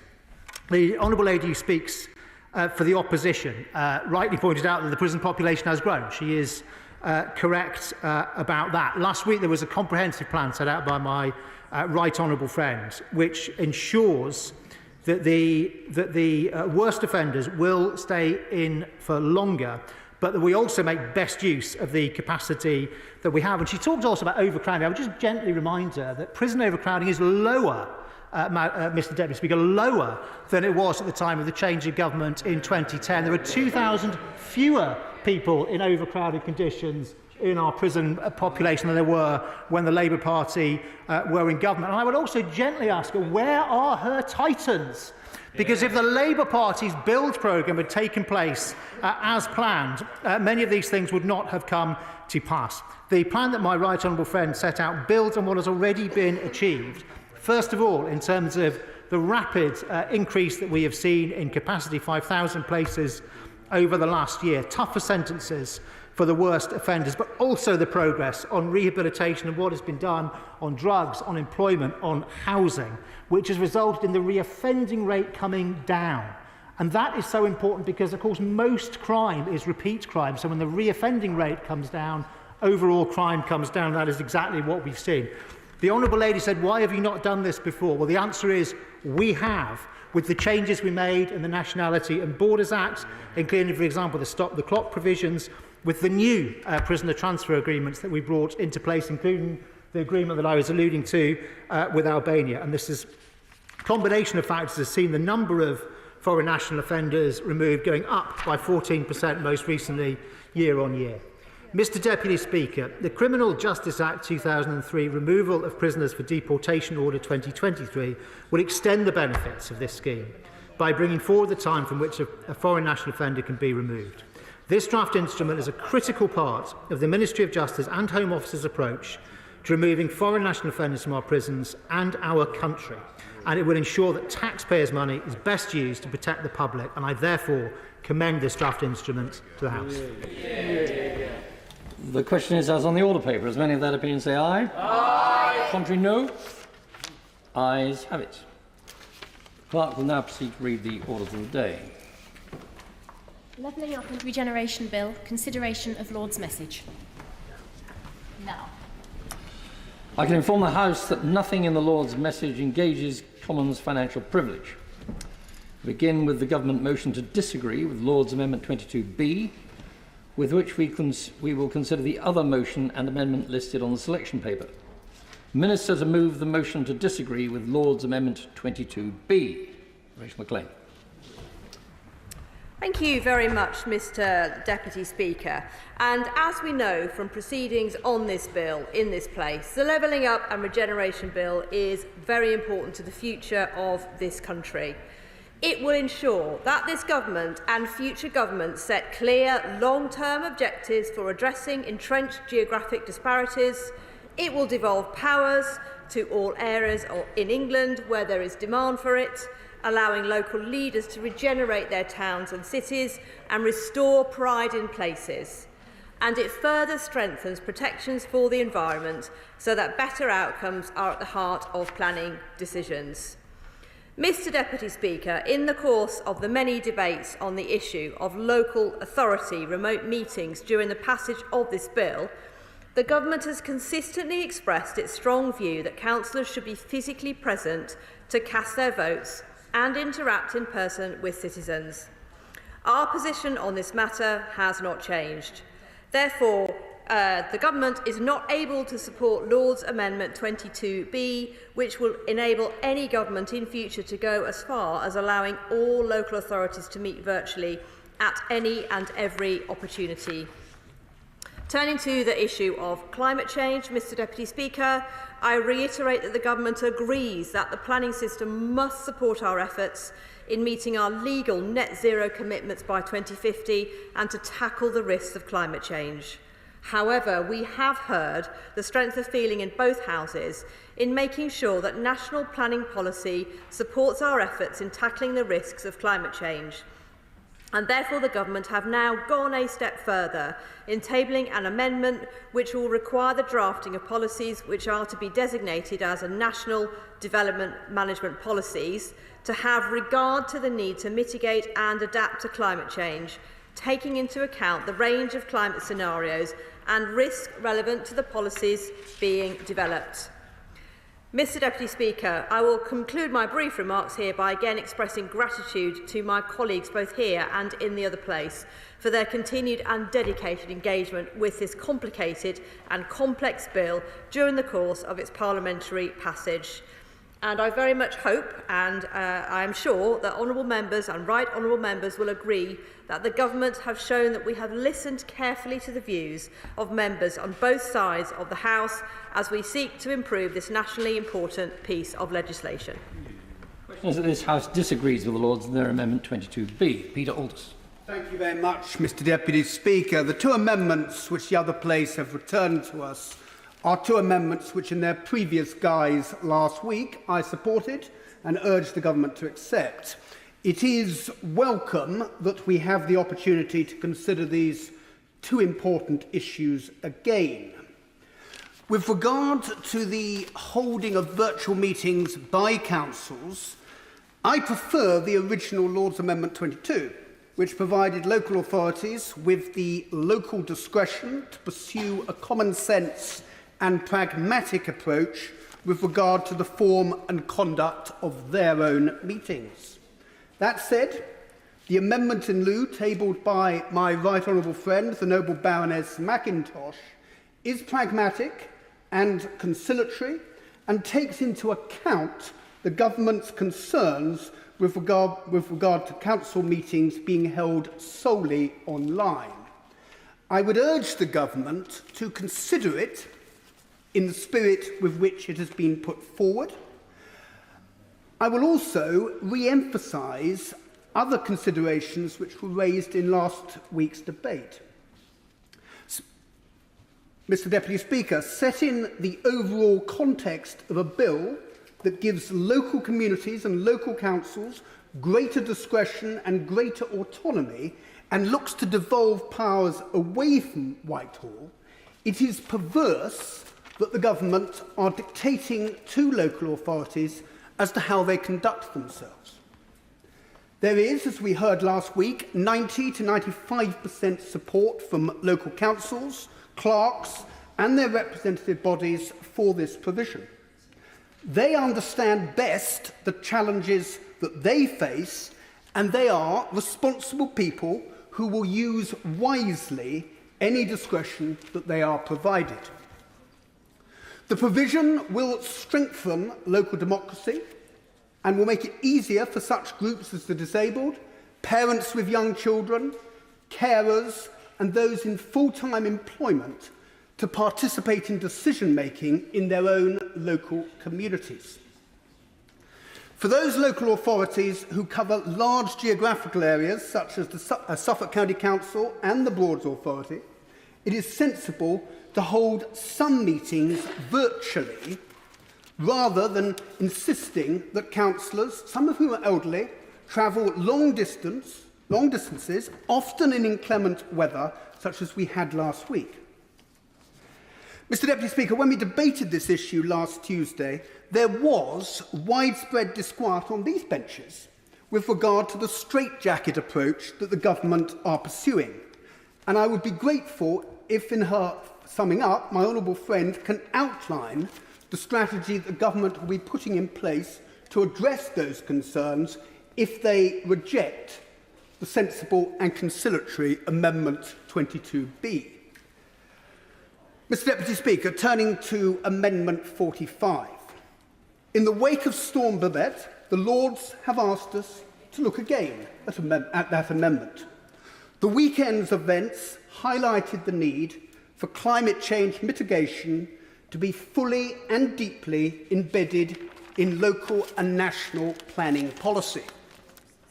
Whilst the government are proposing to again reject this amendment, they have proposed their own alternative amendment, which is to be welcomed. It is necessary, Mr. Deputy Speaker, to consider whether, firstly, this amendment will help deliver a more consistent alignment of planning policy and development management with the existing framework for tackling climate change, and secondly, whether it will provide the certainty, consistency and clarity that is required to deliver the enormous amount of private sector funding that is required to achieve our net zero obligations. I would be grateful if my honourable friend, in her summing up, can answer the following questions. Will the government's amendment bridge the gap in planning policy that exists due to the delay in the review of the National Planning Policy Framework, and will she give an assurance that this review will start as soon as possible, ideally providing a timescale? Secondly, there is an inconsistency at present where local planning authorities' well thought through and bespoke climate change mitigation policies can be overturned by either the Secretary of State or the Planning Inspectorate. In that context, can my honourable friend advise as to whether the government's in lieu amendment removes this contradiction which undermines proactive and bespoke local planning? Mr. Deputy Speaker, in conclusion, I'm grateful to you for your time. It is welcome that the Lords have provided us with a further opportunity to improve this bill. Whilst the two amendments are in many respects very different, they both give local communities full opportunity to shape the future of the places where they live and work, and in doing so, to achieve meaningful regeneration and levelling up. Thank you, Mr. Deputy Speaker. Position from the bench. Matthew Pennicook. Thank you, Mr. Deputy Speaker. It is a pleasure to follow that characteristically sensible speech from the honourable gentleman, the member for Waveney. I put on record, Mr. Deputy Speaker, our thanks for their Lordships' continued engagement on this bill and all the work they've done over many months. After considering an extensive number of Lords' amendments to the bill last week, just two issues remain for us to debate again today. The first is remote local government meetings. We remain firmly of the view that while in-person council meetings should continue to predominate, there are circumstances in which virtual or hybrid local government meetings might either be useful or necessary. We also maintain that permitting their use in certain instances would have a number of additional benefits, not least in helping to reduce barriers to public engagement in the planning process, a goal that is shared across the House. As has been previously noted, an extremely broad range of organisations support change in this area. They include the Local Government Association, Lawyers in Local Government, the Association of Democratic Services Officers, the Society of Local Council Clerks, and the National Association of Local Councils. Indeed, as the Honourable Gentleman, the member for Buckingham, pointed out in the debate last week, evidence from NAUC suggests that support among local councils for it is overwhelming, with 90% of town and parish councils wanting the ability to hold virtual meetings in some form to widen participation. It is not just those organisations, authorities and these benches that support greater local discretion in this area, as we've just heard. In the debate last week, the members for Buckingham, Chipping Barnet, Waveney, North Somerset and Worthing West all expressed support for a degree of flexibility so that councils can enable remote participation in meetings in certain circumstances. No one is arguing, Mr Deputy Speaker, that we require every local government meeting to be virtual or hybrid. Doing so would clearly undermine the principle that members of the public should have suitable opportunities to interact in person with their local representatives. Instead, the case is being made for a degree of local discretion so that such meetings would be permitted in certain circumstances. Lord's Amendment 22B addresses the government's understandable concern that permitting councils to hold wholly virtual meetings might have unintended and adverse consequences for local democracy. It would allow ministers to determine by regulations the range of circumstances in which hybrid meetings could take place. For example, they might choose to enable parish councillors in more remote parts of a given authority area to attend meetings virtually, while ensuring most are still required to be present in person. Or, to take another example, they might choose to allow members of the public, say people with mobility issues or those with children, to actively participate in planning committees where councillors would still be required to attend in person. We believe that this is a reasonable and proportionate amendment, and we will support it. The second issue to be debated concerns the role of the planning system in mitigating and adapting to global heating.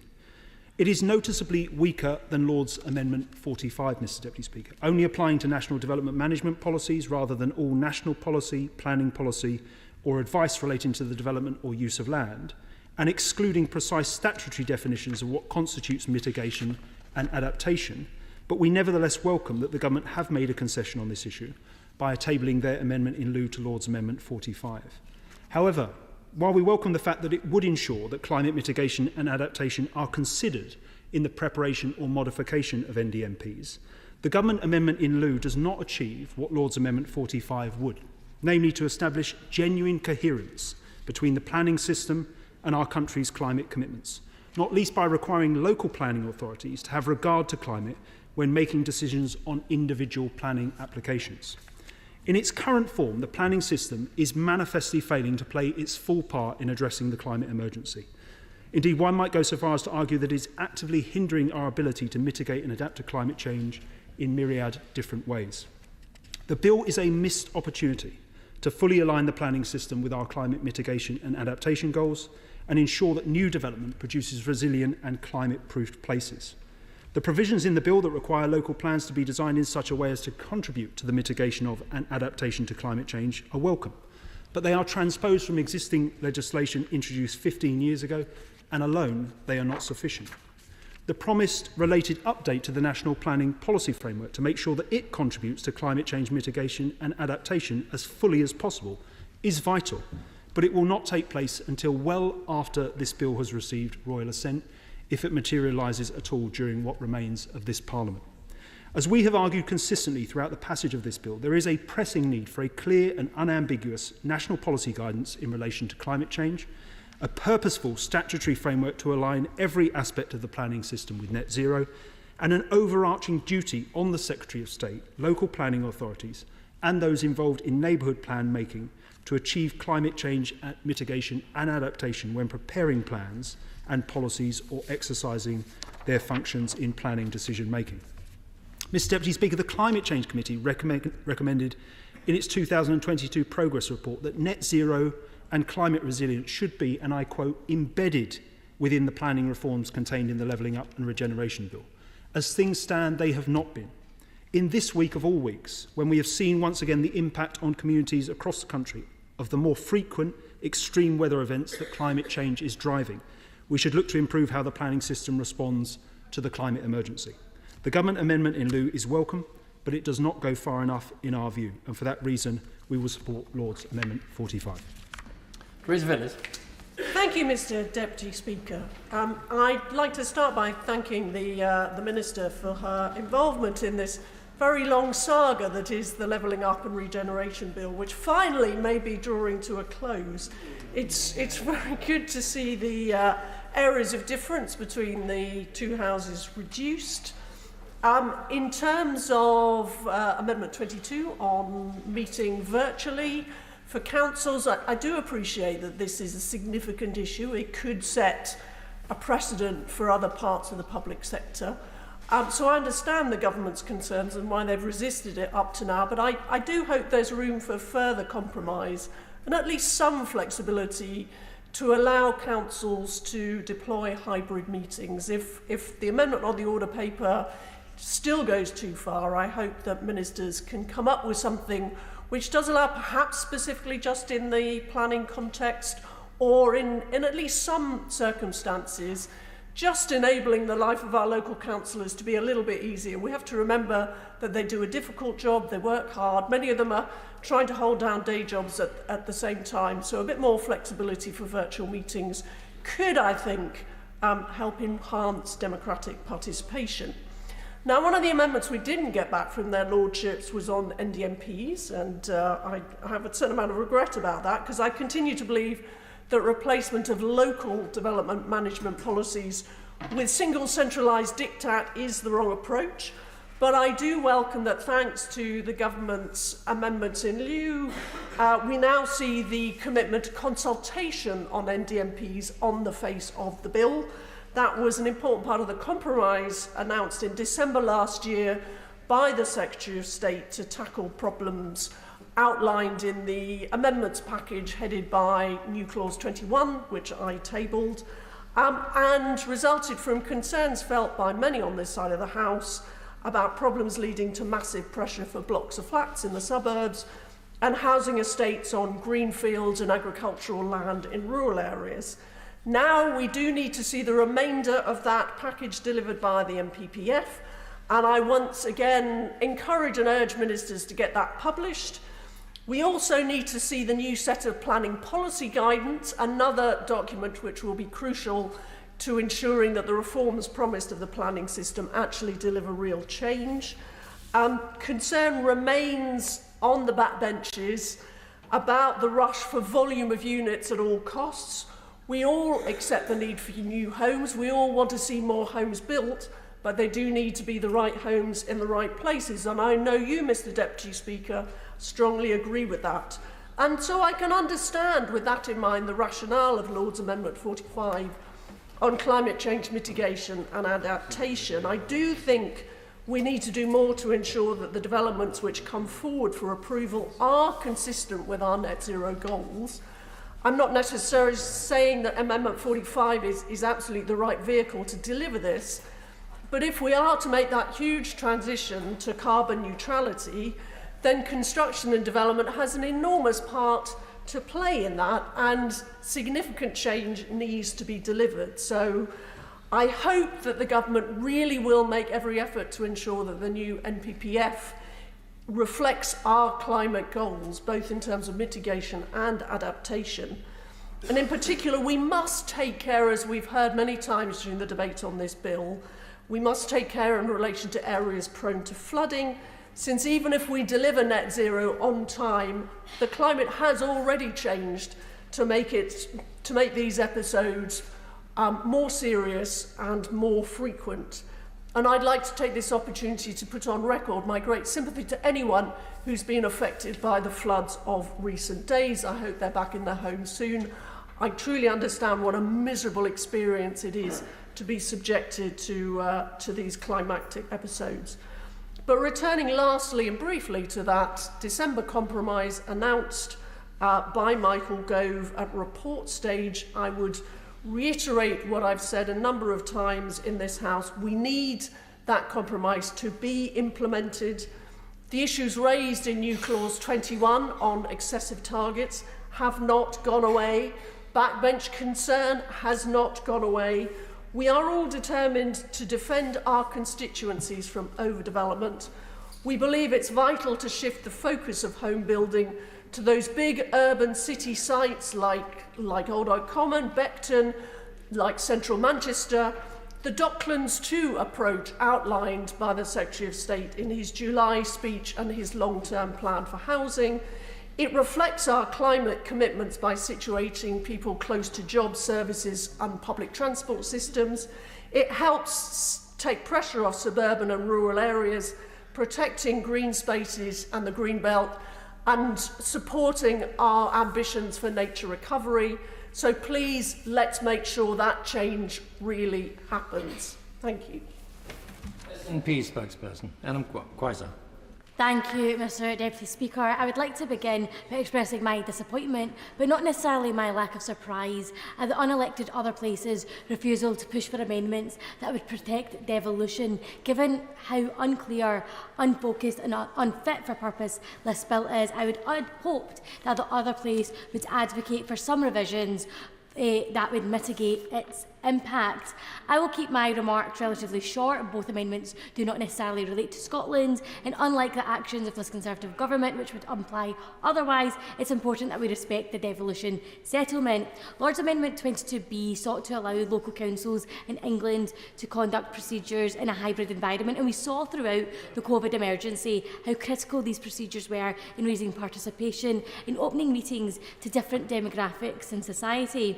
We saw that virtual meetings can work well in response to challenging circumstances, and actually we've seen that over the last week. The storms that Scotland experienced, actually England also experienced, provided a perfect use case for hybrid meetings. It was unlikely that physical meeting could have taken place in those storm conditions. Hybrid meetings also allow for different demographics who historically have been disengaged due to the challenges of getting to and from physical meetings to participate. If the Lord's amendments are accepted, then it means that groups like lone parents and those with caring responsibilities can engage.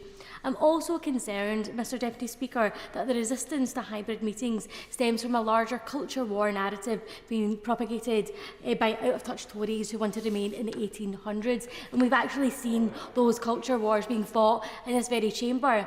It's a disgrace and a disrespect to democracy that my friend, the Honourable Member for Eastern Bartonshire, if we all remember, was unable to participate remotely in this chamber after she had a brain hemorrhage. In February 2022, she attended Parliament physically against her doctor's orders to raise the plight of her constituents, and she continues to attend today. And whilst this is an incredible depiction of her service to her constituents, it's shameful that when solutions like hybrid meetings exist, we slam the door on their face.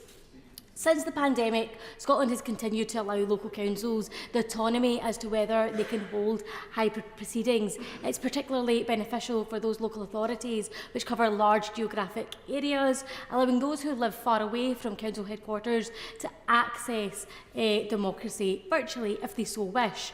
Such measures only increase participation in local democracy, and I think we can all agree that that's essential to a healthy democracy.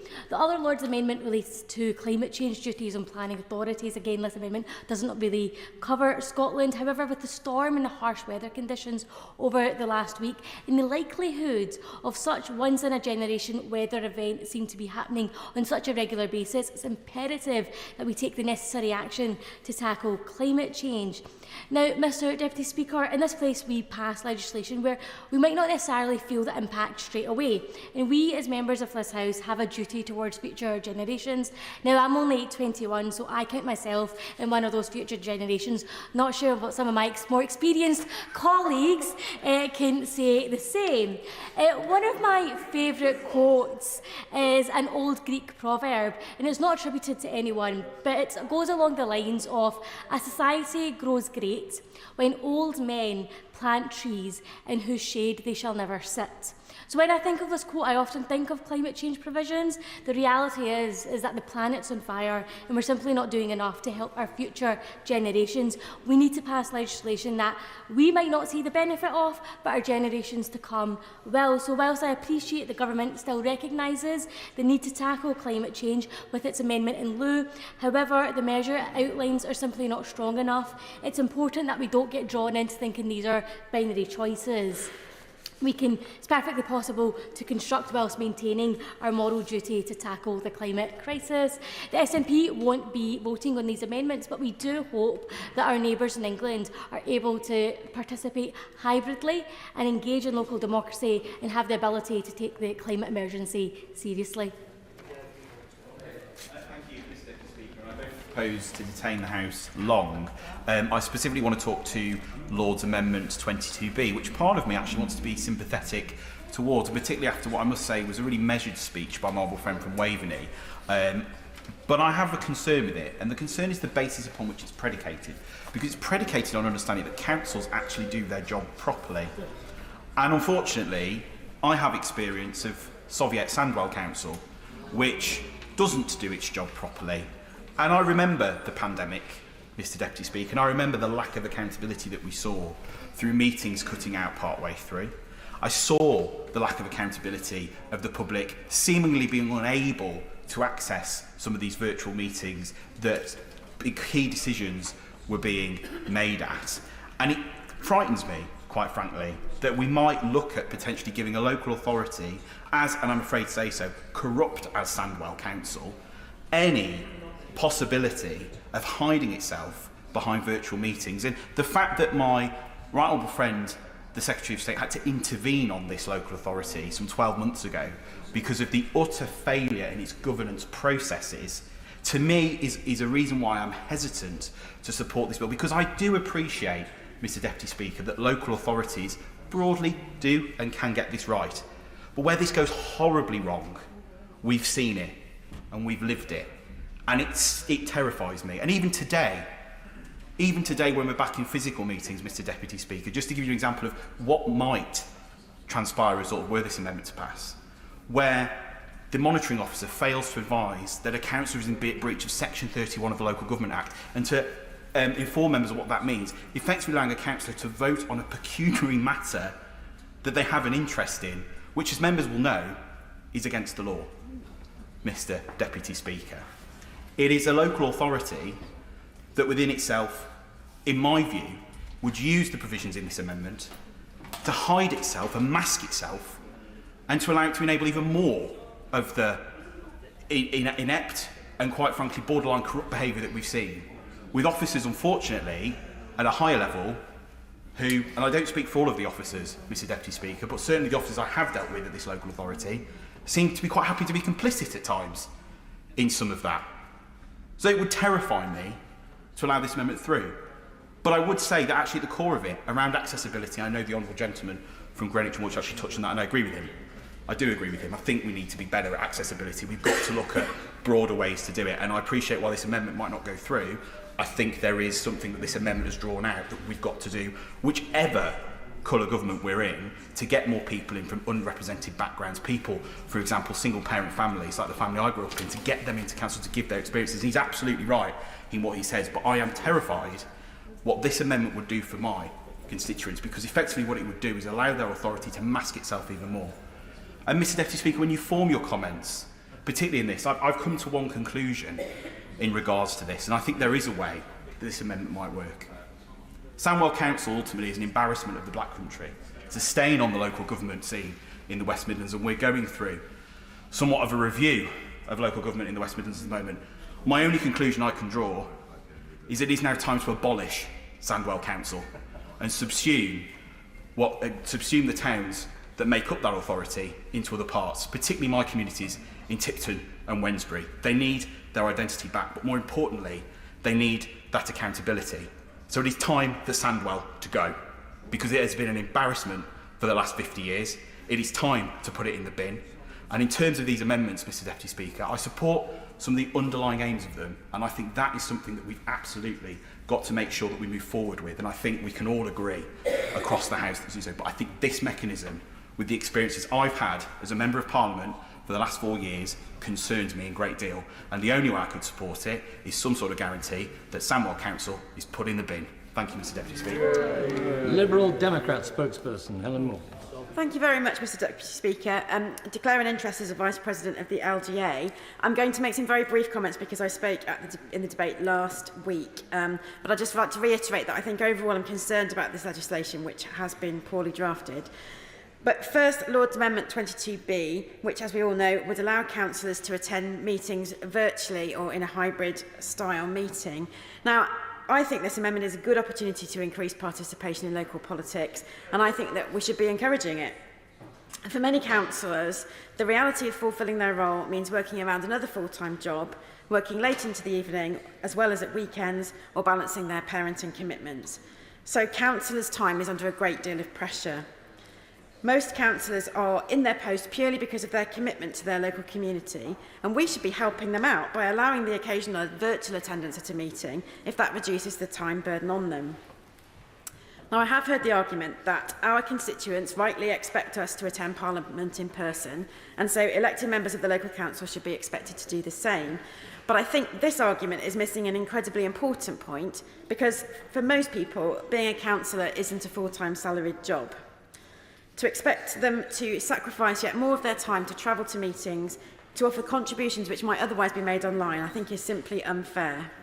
And travel brings me to a particularly pertinent point at the moment, because in my constituency and other rural parts of Britain, it's not uncommon for council meetings to be held many, many miles away from the ward or division which the councillor represents or where they live. And in some cases, that will mean travelling 20 to 50 miles one way to attend a council meeting. Now, clearly, this is a problem in poor weather, which we've only had to look at the damage and chaos over the last week to see. But it also means that councillors usually have to have their own car, not least because an evening meeting will be held when most bus services have stopped running for the day. And that means that we're excluding people from becoming involved in local democracy simply because they don't have access to a car. Now, the Levelling Up Bill was supposed to put greater devolution at its heart and to encourage more people into the democratic process.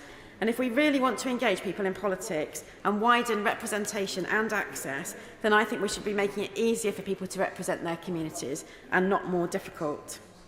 Now, moving briefly on to Lord's Amendment 45, it's Liberal Democrats' view that the original amendment is superior to the government's amendment in lieu. It would place duties on the Secretary of State to mitigate and adapt planning policy to reflect climate change.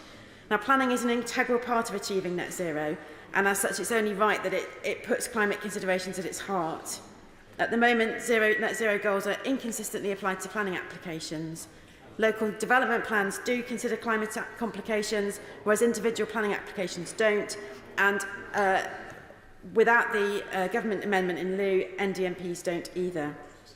So this amendment would extend environmental duties to all aspects of the planning system, and with a sharpened focus, ensuring new plans contribute to specific climate and nature targets. A dual approach is particularly important because climate and ecological decline are closely intertwined, and unfortunately both are accelerating. I don't think this amendment should be controversial. It's publicly backed by environment businesses, local government and environmental NGOs. The time has run out for looking at climate change simply as an add-on or an afterthought.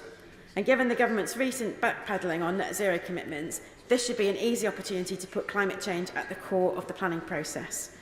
So in conclusion, Mr Deputy Speaker, without these amendments, I think this bill misses two key opportunities to encourage local democratic participation and consider climate complications to planning applications. Both of these factors are surely at the core of what levelling up should be about. Thank you. The Leader of the House, Minister. Thank you very much, Mr Deputy Speaker, and I thank all right honourable and honourable members for their contribution to the debate today and their contributions throughout the passage of this important bill. I will address briefly the points made by members in the debate. First, let me turn to the comments made by my right honourable friend for Waveney, and he has spoken again with his customary good sense and practical bent on, as have other members, including the lady who speaks for the Liberal Democrats and also the lady who speaks for the Scottish National Party, about the real problems that are faced by people who wish to take part in local democracy and not to be excluded because of the reasons of where they live, not having a car and other barriers. And I think these are very important. And of course, the whole House recognises those and also supports that admirable objective. We need our politics to be as inclusive as possible.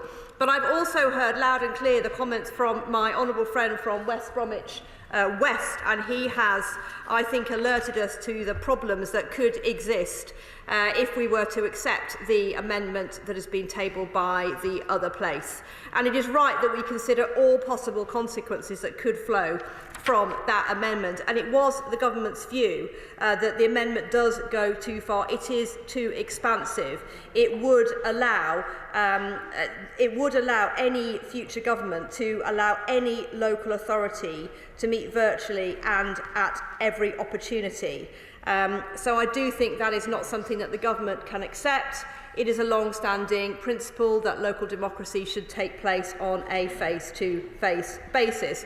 And in response to the honourable gentleman from the opposition, and I did agree with some of his comments, and I think it is right to say that we are looking very carefully at how we encourage more engagement from the community, particularly in planning applications, and we can do a lot of that through technology and the wider reforms to our system, and it is right that we continue with that work. Now, I will give way very briefly, if I may. Thank you very much. Sure. What is the government's view on how effective such arrangements might be? Say you have remote working. Is it more effective or is it not? Is there a view on that in government? Minister. I thank my right honourable and gallant friend for that point, and he will know that the point about this bill is that we are pushing power down to local people and to local areas and to local councillors who are elected to represent their communities. So the government has, as I've said, got a very clear view that local democracy should take place on a face-to-face basis, but we are in the midst of a once-in-a-generation power devolution through the levelling up work that we are doing and the devolution work to allow those local areas, such as the one that he represents, to make the best decisions for their local communities, notwithstanding this particular point that the government does have strong views on.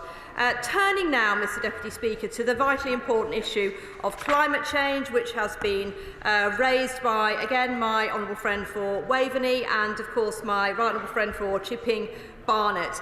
And I think it's very important that I do stress that the planning system already has considerable systems for taking regard and taking account of climate change. And of course there is further work underway, as he knows. And he's asked me specifically about how we bridge the gap in planning policy that exists. And I want to just be clear to him that as part of our proposed changes to the planning system, and as we committed to in the net zero strategy, this government was the first government to legislate for net zero, and we stand by those commitments both in the planning system and elsewhere.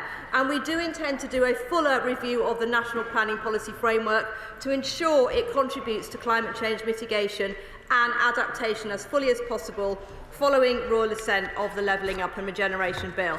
And now I turn, last but not by no means least, Mr Deputy Speaker, to my right honourable friend from Chipping Barnet, who has reiterated to me again the vitally important issue and the government's commitment of publishing the response to the NPPF consultation after this bill with Godspeed has received royal assent. We remain committed to doing that, and I want to also reiterate to her that it remains the government's policy to ensure that we are densifying, building on those urban brownfield areas such as the ones she's mentioned in Docklands, Beckton, Silvertown and others. We need to see that housing being delivered there. We have seen 30-year record highs of housing delivery under this Conservative government. This government intends to continue delivering the right houses in the right places, supported by local communities. And I want to take this very brief opportunity, if I may, to put on record my thanks as well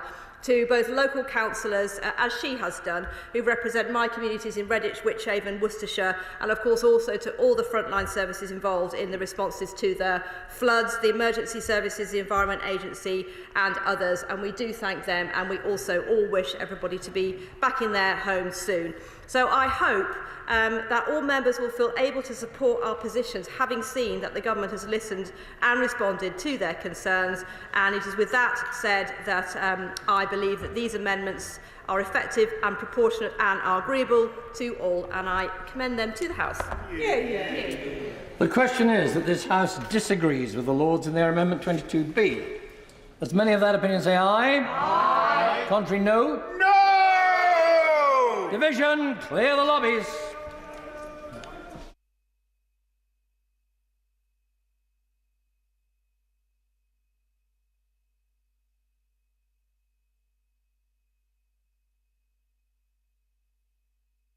The question is that this House disagrees with the Lords in their Amendment 22B. As many of that opinion say aye. Aye.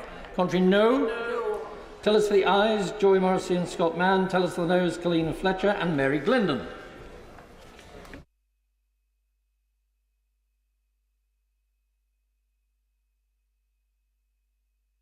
House of Commons sound.